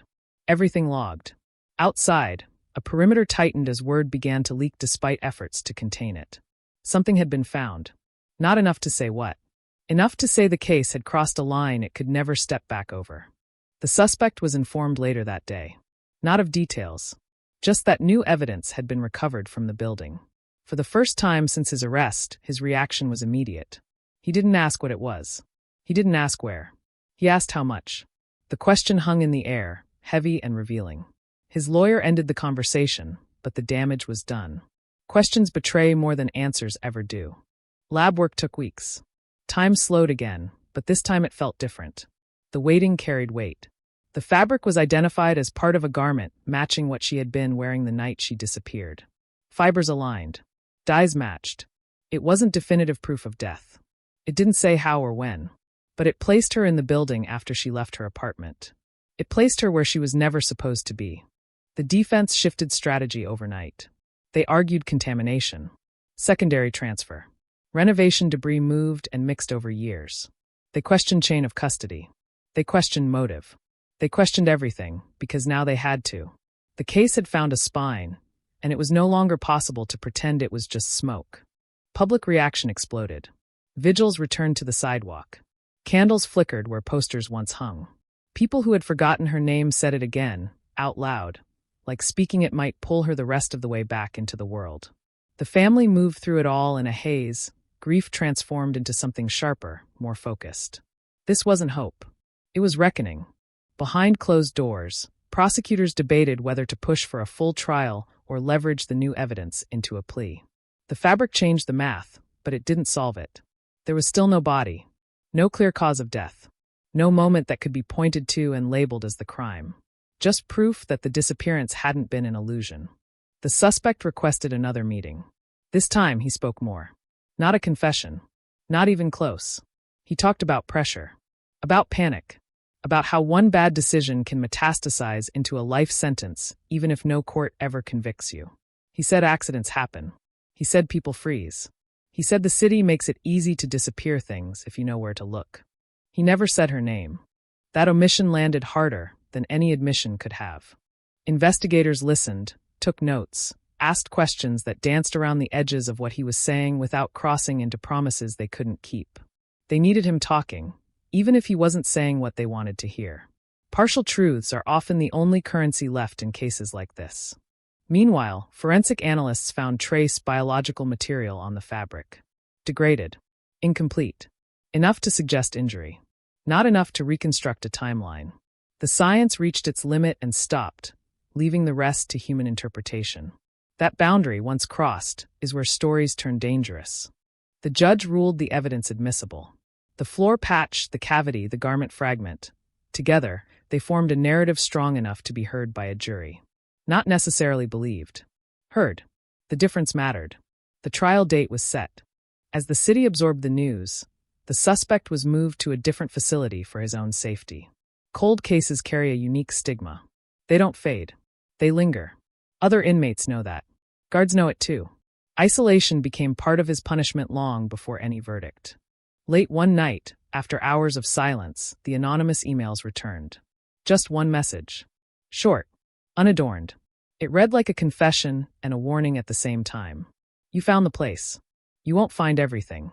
The sender vanished again, leaving behind the suggestion that the truth was still incomplete, that even now, after all this effort, there were pieces no one had touched. The city doesn't give up its secrets all at once. It parcels them out carefully, as if testing whether those who ask are ready to carry them. The trial loomed. The past pressed forward. And somewhere between what had been uncovered and what remained hidden, the case began to shift from investigation to judgment, dragging everyone with it into a future none of them could predict. The courtroom filled slowly, like a held breath finally being released. Wood benches creaked under the weight of bodies and expectations. Reporters lined the back wall, notebooks ready, eyes sharp. The family sat together in the front row, close enough to see the grain in the witness stand, far enough to feel the distance between memory and proof. The defendant entered without drama. No chains visible. No outburst. Just a man in a suit that fit a little too well for someone accused of erasing another human being. He avoided the gallery entirely, eyes fixed forward, jaw tight. If guilt lived anywhere on him, it had learned to stay quiet. Opening statements framed two incompatible realities. The prosecution spoke of patterns, of opportunity, of a building that had become a blind spot in the city's vision. They didn't promise certainty. They promised coherence. A story where every strange detail finally made sense once placed in the right order. The garment fragment, the altered floor, the lies that changed shape depending on who asked the question. The defense countered with absence. No body, no witness to violence, no definitive moment of death. They spoke calmly, almost gently, reminding the jury that suspicion is not evidence and tragedy is not proof. They warned against filling silence with imagination, against convicting a man because the city needed a villain to close a long, open wound. Witnesses came and went. Detectives testified about timelines that bent but never broke. Forensic experts explained fibers and cavities, probabilities and margins of error. Each answer carried qualifiers. Science, at its core, is humble. It admits what it cannot know. The defense leaned hard on that humility. Then the family took the stand. They spoke about the last phone call, the half-finished sentence, the plans that were never kept. Their voices didn't rise. They didn't accuse. They simply described the shape she left behind when she vanished. The prosecution didn't linger. Grief doesn't need embellishment. The defendant declined to testify. Instead, the defense called character witnesses.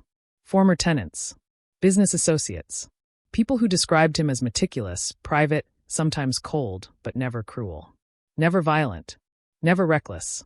The word never echoed through the room, brittle with repetition. Midway through the trial, the anonymous email was disclosed to the court. Not as evidence of guilt, but as context.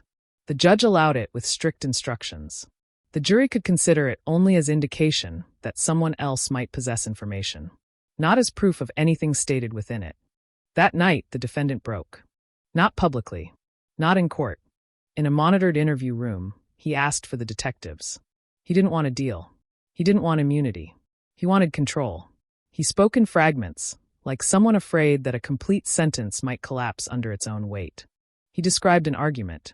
Not planned. Not violent at first. Words that escalated too fast. A push meant to create distance, not harm. A fall that sounded wrong. Final. He said he froze. He said time stopped behaving normally. He said he told himself she would get up. She didn't. He didn't describe what came next in detail. He didn't have to. The room already knew. He spoke about hiding, about fear metastasizing into logistics, about convincing himself that if there was no body, there could be no ending. He never used the word kill. He used accident like a talisman. When he finished, the silence was complete. The confession was partial, carefully worded, legally treacherous. His lawyer moved immediately to suppress it, arguing coercion, exhaustion, procedural violations. The judge scheduled a hearing. Everything paused again, balanced on a legal knife edge. The jury was sequestered. The city waited.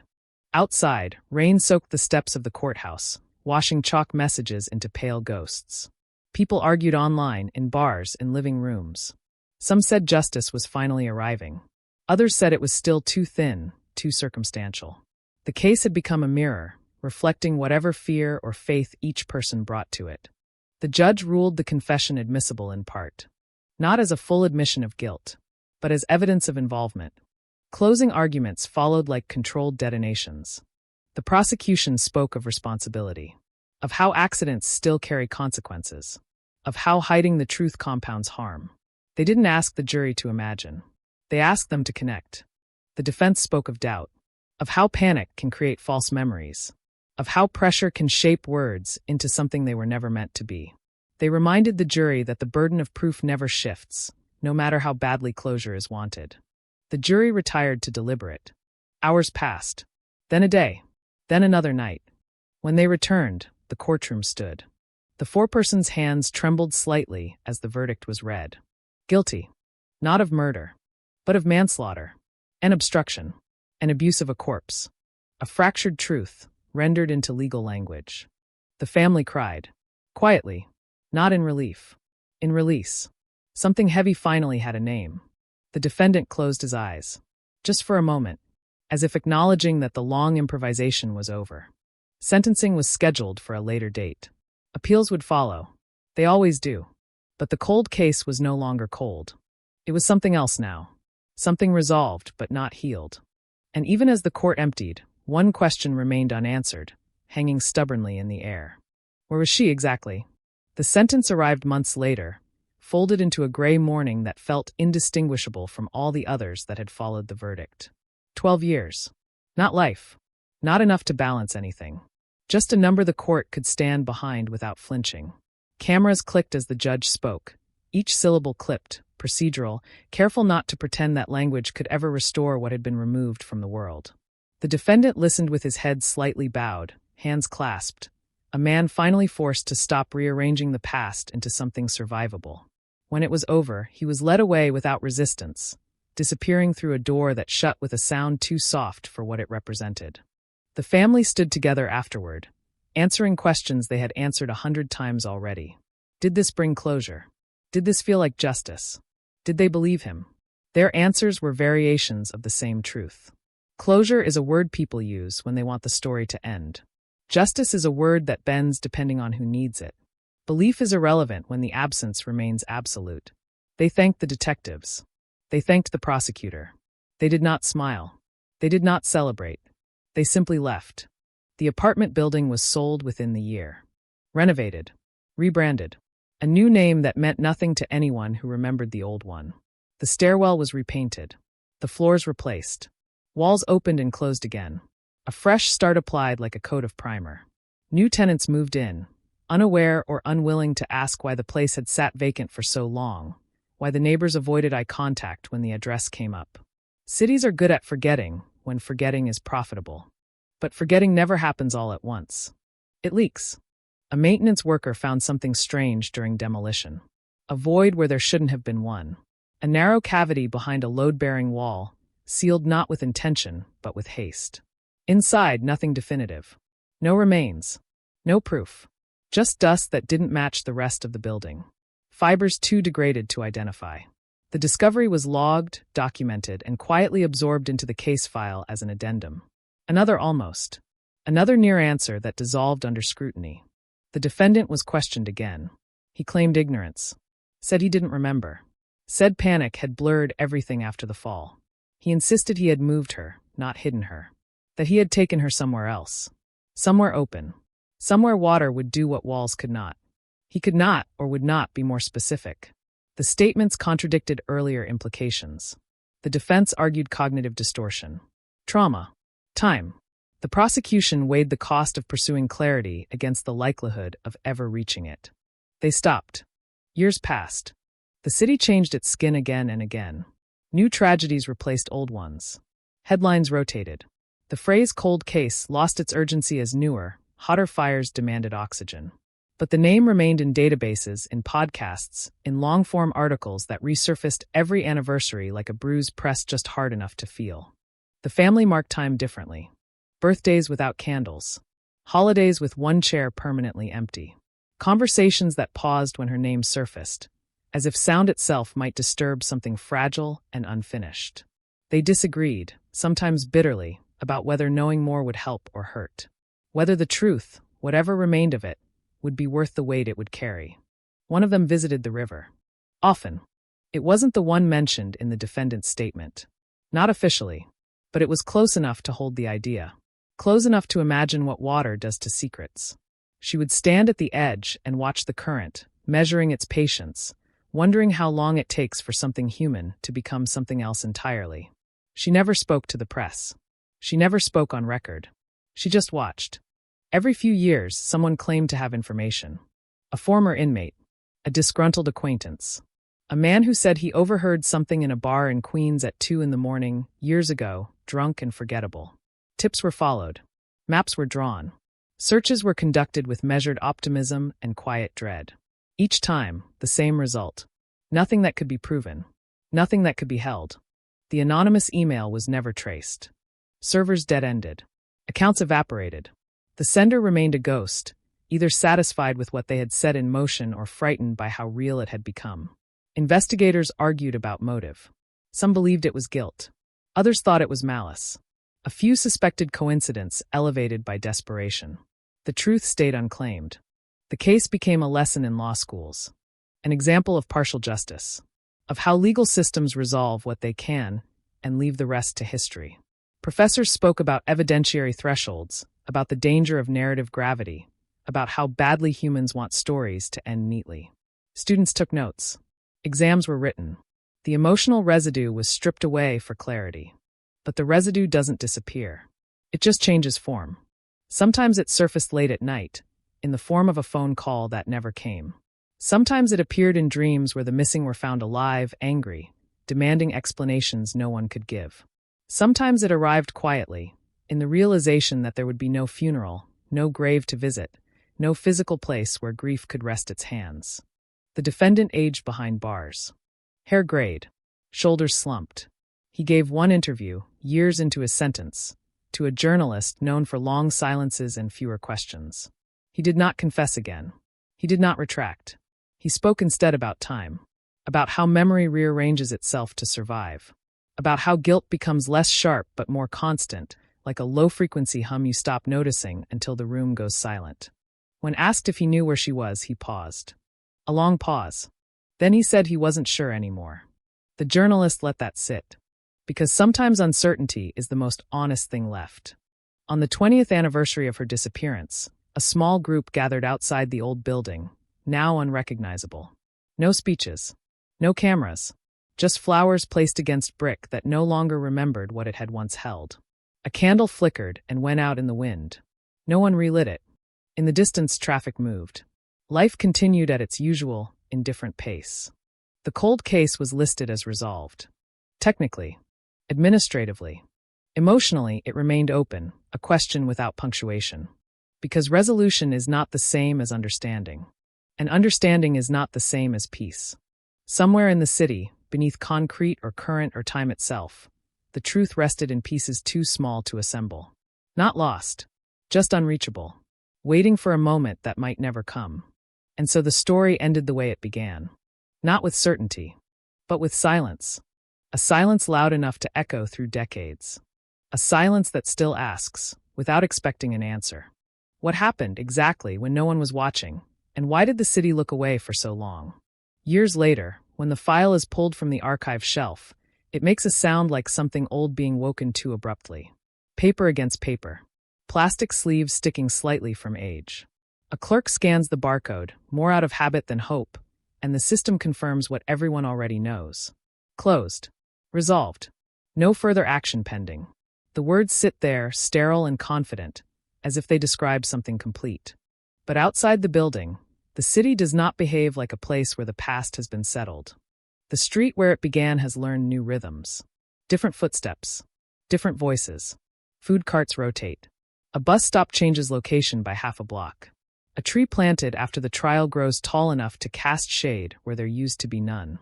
People stand there every day without knowing why the air feels heavier in that particular spot, why conversations falter for no clear reason, why some places seem to absorb sound instead of reflecting it back. This is how unresolved things survive. They blend in. Every so often, a detective receives an email with no return address and no useful information. A memory, a rumor, a feeling. The kind of message that ends with, "I just thought someone should know." The detective reads it, checks it against what's already known, and files it away with a practiced neutrality that took years to learn. Hope is expensive. You ration it carefully. The river keeps moving. It does not remember names. It does not mark anniversaries. It does not distinguish between accident and intention. It carries what it is given and reshapes it until edges are gone and origins are unrecognizable. Divers have searched it more than once, long after the headlines faded, long after the budget lines thinned. They found bicycles, shopping carts, shoes that belonged to no one on record. The water gave nothing back that could answer a question.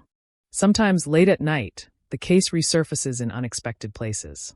In a podcast recorded in a spare bedroom, where a host lowers their voice as if volume alone might disturb the dead. In a comment thread where strangers argue over details they've misunderstood, confident and furious, insisting they would have seen the signs, would have acted differently, would not have let it go on so long. In a documentary pitch that never gets funded because executives want something cleaner, something with a body, something with a final image. This story resists that, because its most important piece was never recovered. The family learns to live with a vocabulary that feels inadequate. They stop correcting people who say murder when the conviction says manslaughter. They stop bristling when someone says at least there was an arrest. They learn that most people do not know how to sit with unfinished things, and they forgive that ignorance more often than they resent it. Survival requires compromise. One of them keeps a box. Inside are ordinary objects. A scarf, a notebook with half its pages still blank, a key whose lock no longer exists. These items do not explain anything. They do not solve anything, but they anchor memory to something solid, something that can be touched, something that does not shift when the story is retold by someone else. On quiet nights, the box is opened. Nothing changes, and yet something does. The defendant files appeals. Some are denied. One is partially heard. Language is argued. Definitions are sharpened. Intent is dissected. Years are added and subtracted like variables in a long equation that never quite balances. Eventually, the process slows. The system exhales. What remains is what will remain. He is transferred once. Then again. Each move strips another layer of relevance from the case, turning him from a symbol back into a man among many, his history compressed into a line of text on a clipboard. New guards don't recognize the name. New inmates don't care. Infamy, like everything else, decays. And still the question persists. It appears in moments of quiet, not drama. In the pause before sleep. In the split second after waking, when the mind hasn't yet rebuilt its defenses. It does not shout. It does not accuse. It simply asks, where? Not out of curiosity. Out of need. Because knowing where someone is allows grief to choose a direction. Without that, it circles endlessly, never landing long enough to rest.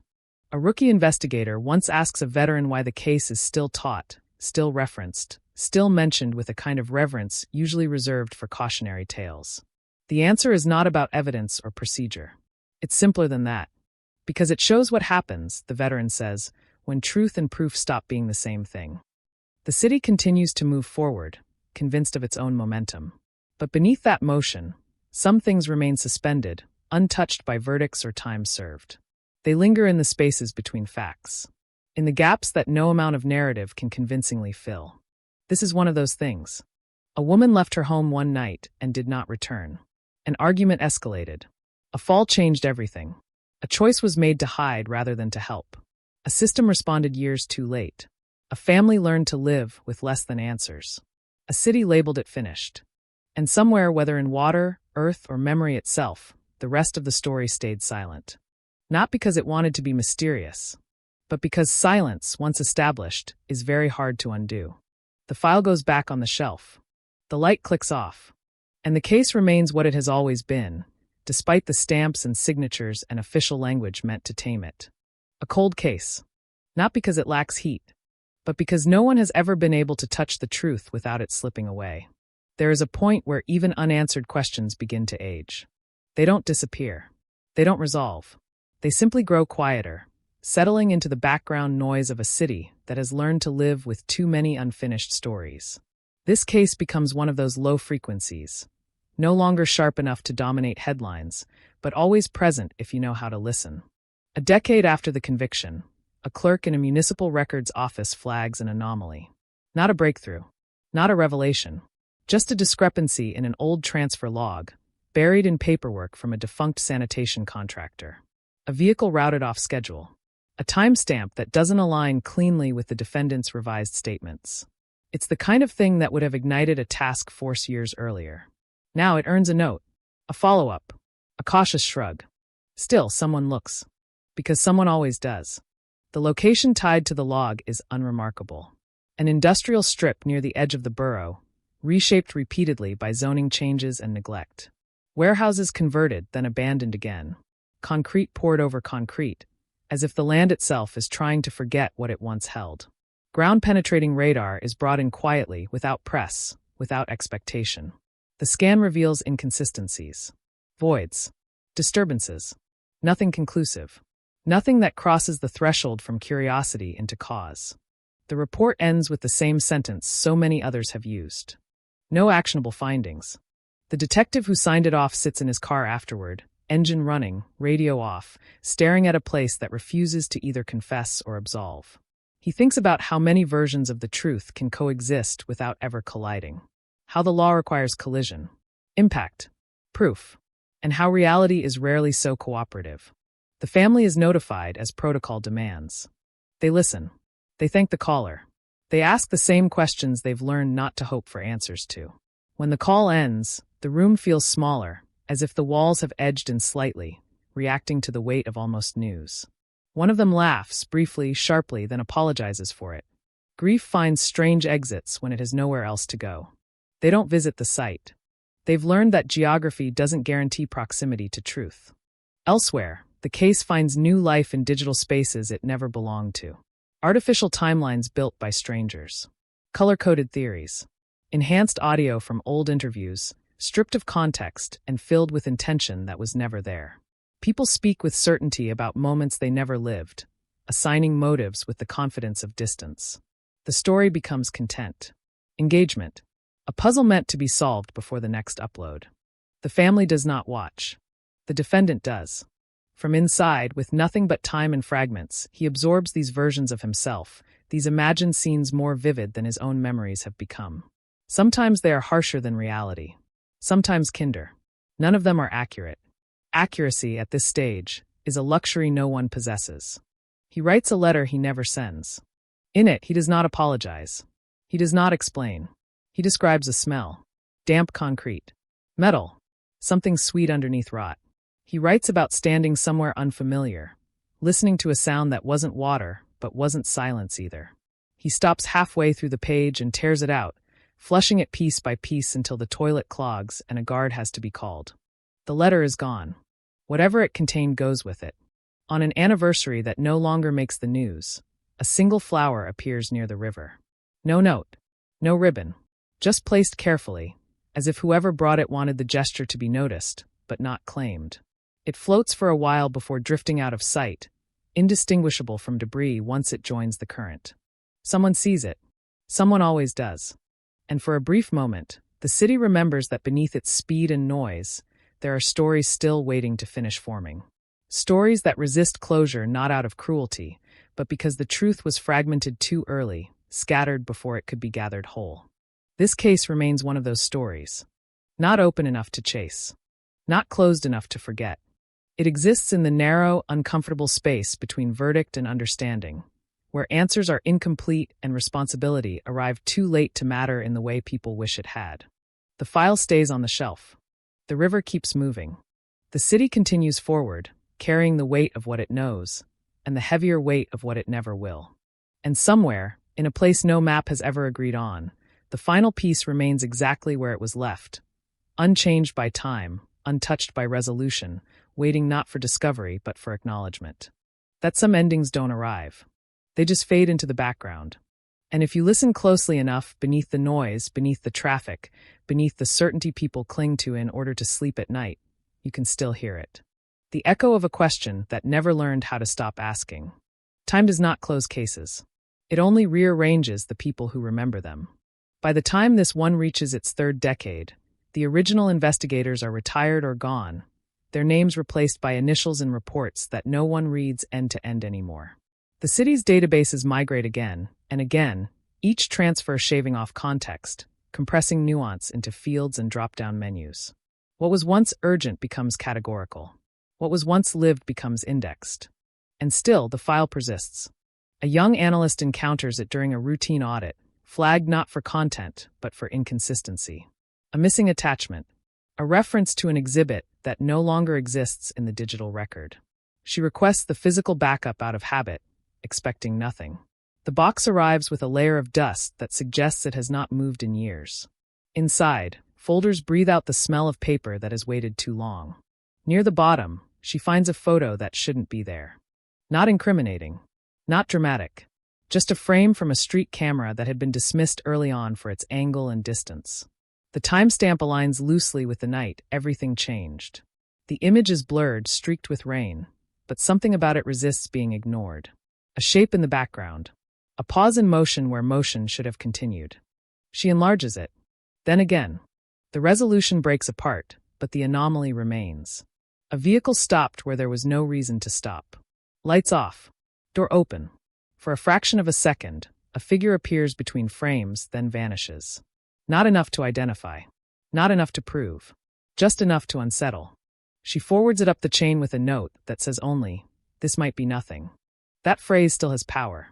The response is polite, non-committal. Resources are thin. Priorities are current. The case is technically resolved. But someone remembers the old rule. Nothing stays buried forever if it keeps surfacing. A request is made. Quietly. A comparison ordered against vehicle records that were never fully digitized. The work moves slowly, constrained by policy and caution. Word does not reach the family. Not yet.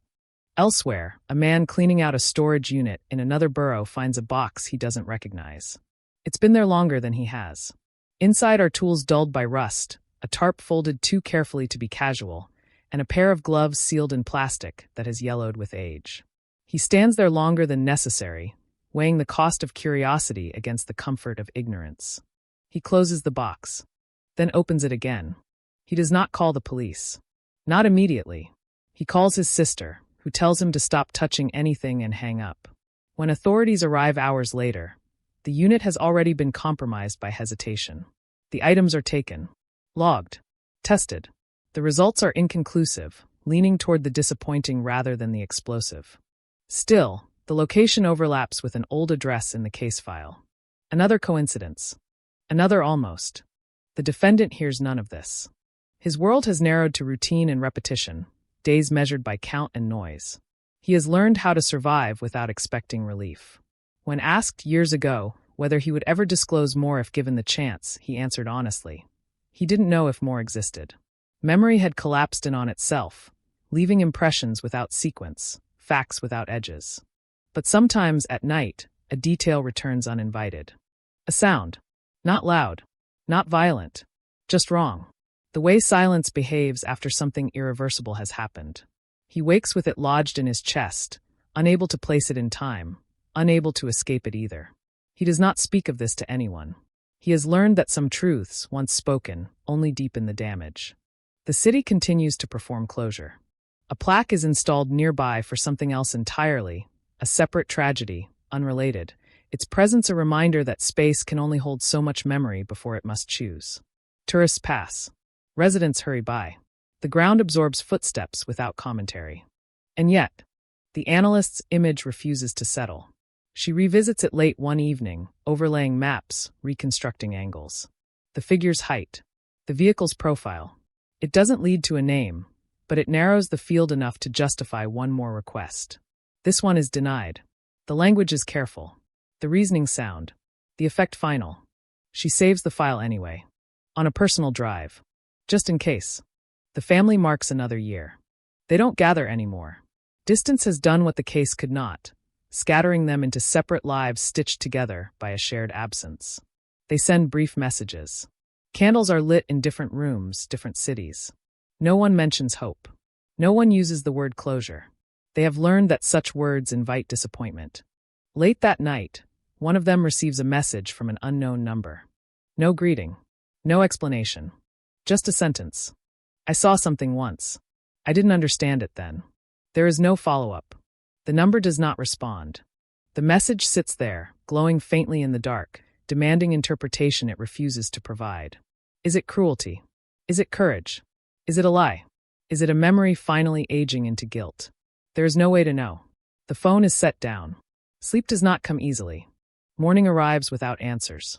As it always does. And the case moves forward not through revelation, but accumulation, of fragments, of moments that almost matter, of people who hesitate just long enough to let certainty slip past them. If the truth still exists in one place, intact and waiting, it has learned patience from its surroundings.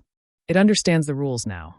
It knows that discovery is not guaranteed, that justice is conditional, that acknowledgement is sometimes the only form of arrival available. So it remains, unclaimed, unfinished, not hidden by intention anymore, but by time. And time, unlike law, does not care whether the story ever feels complete.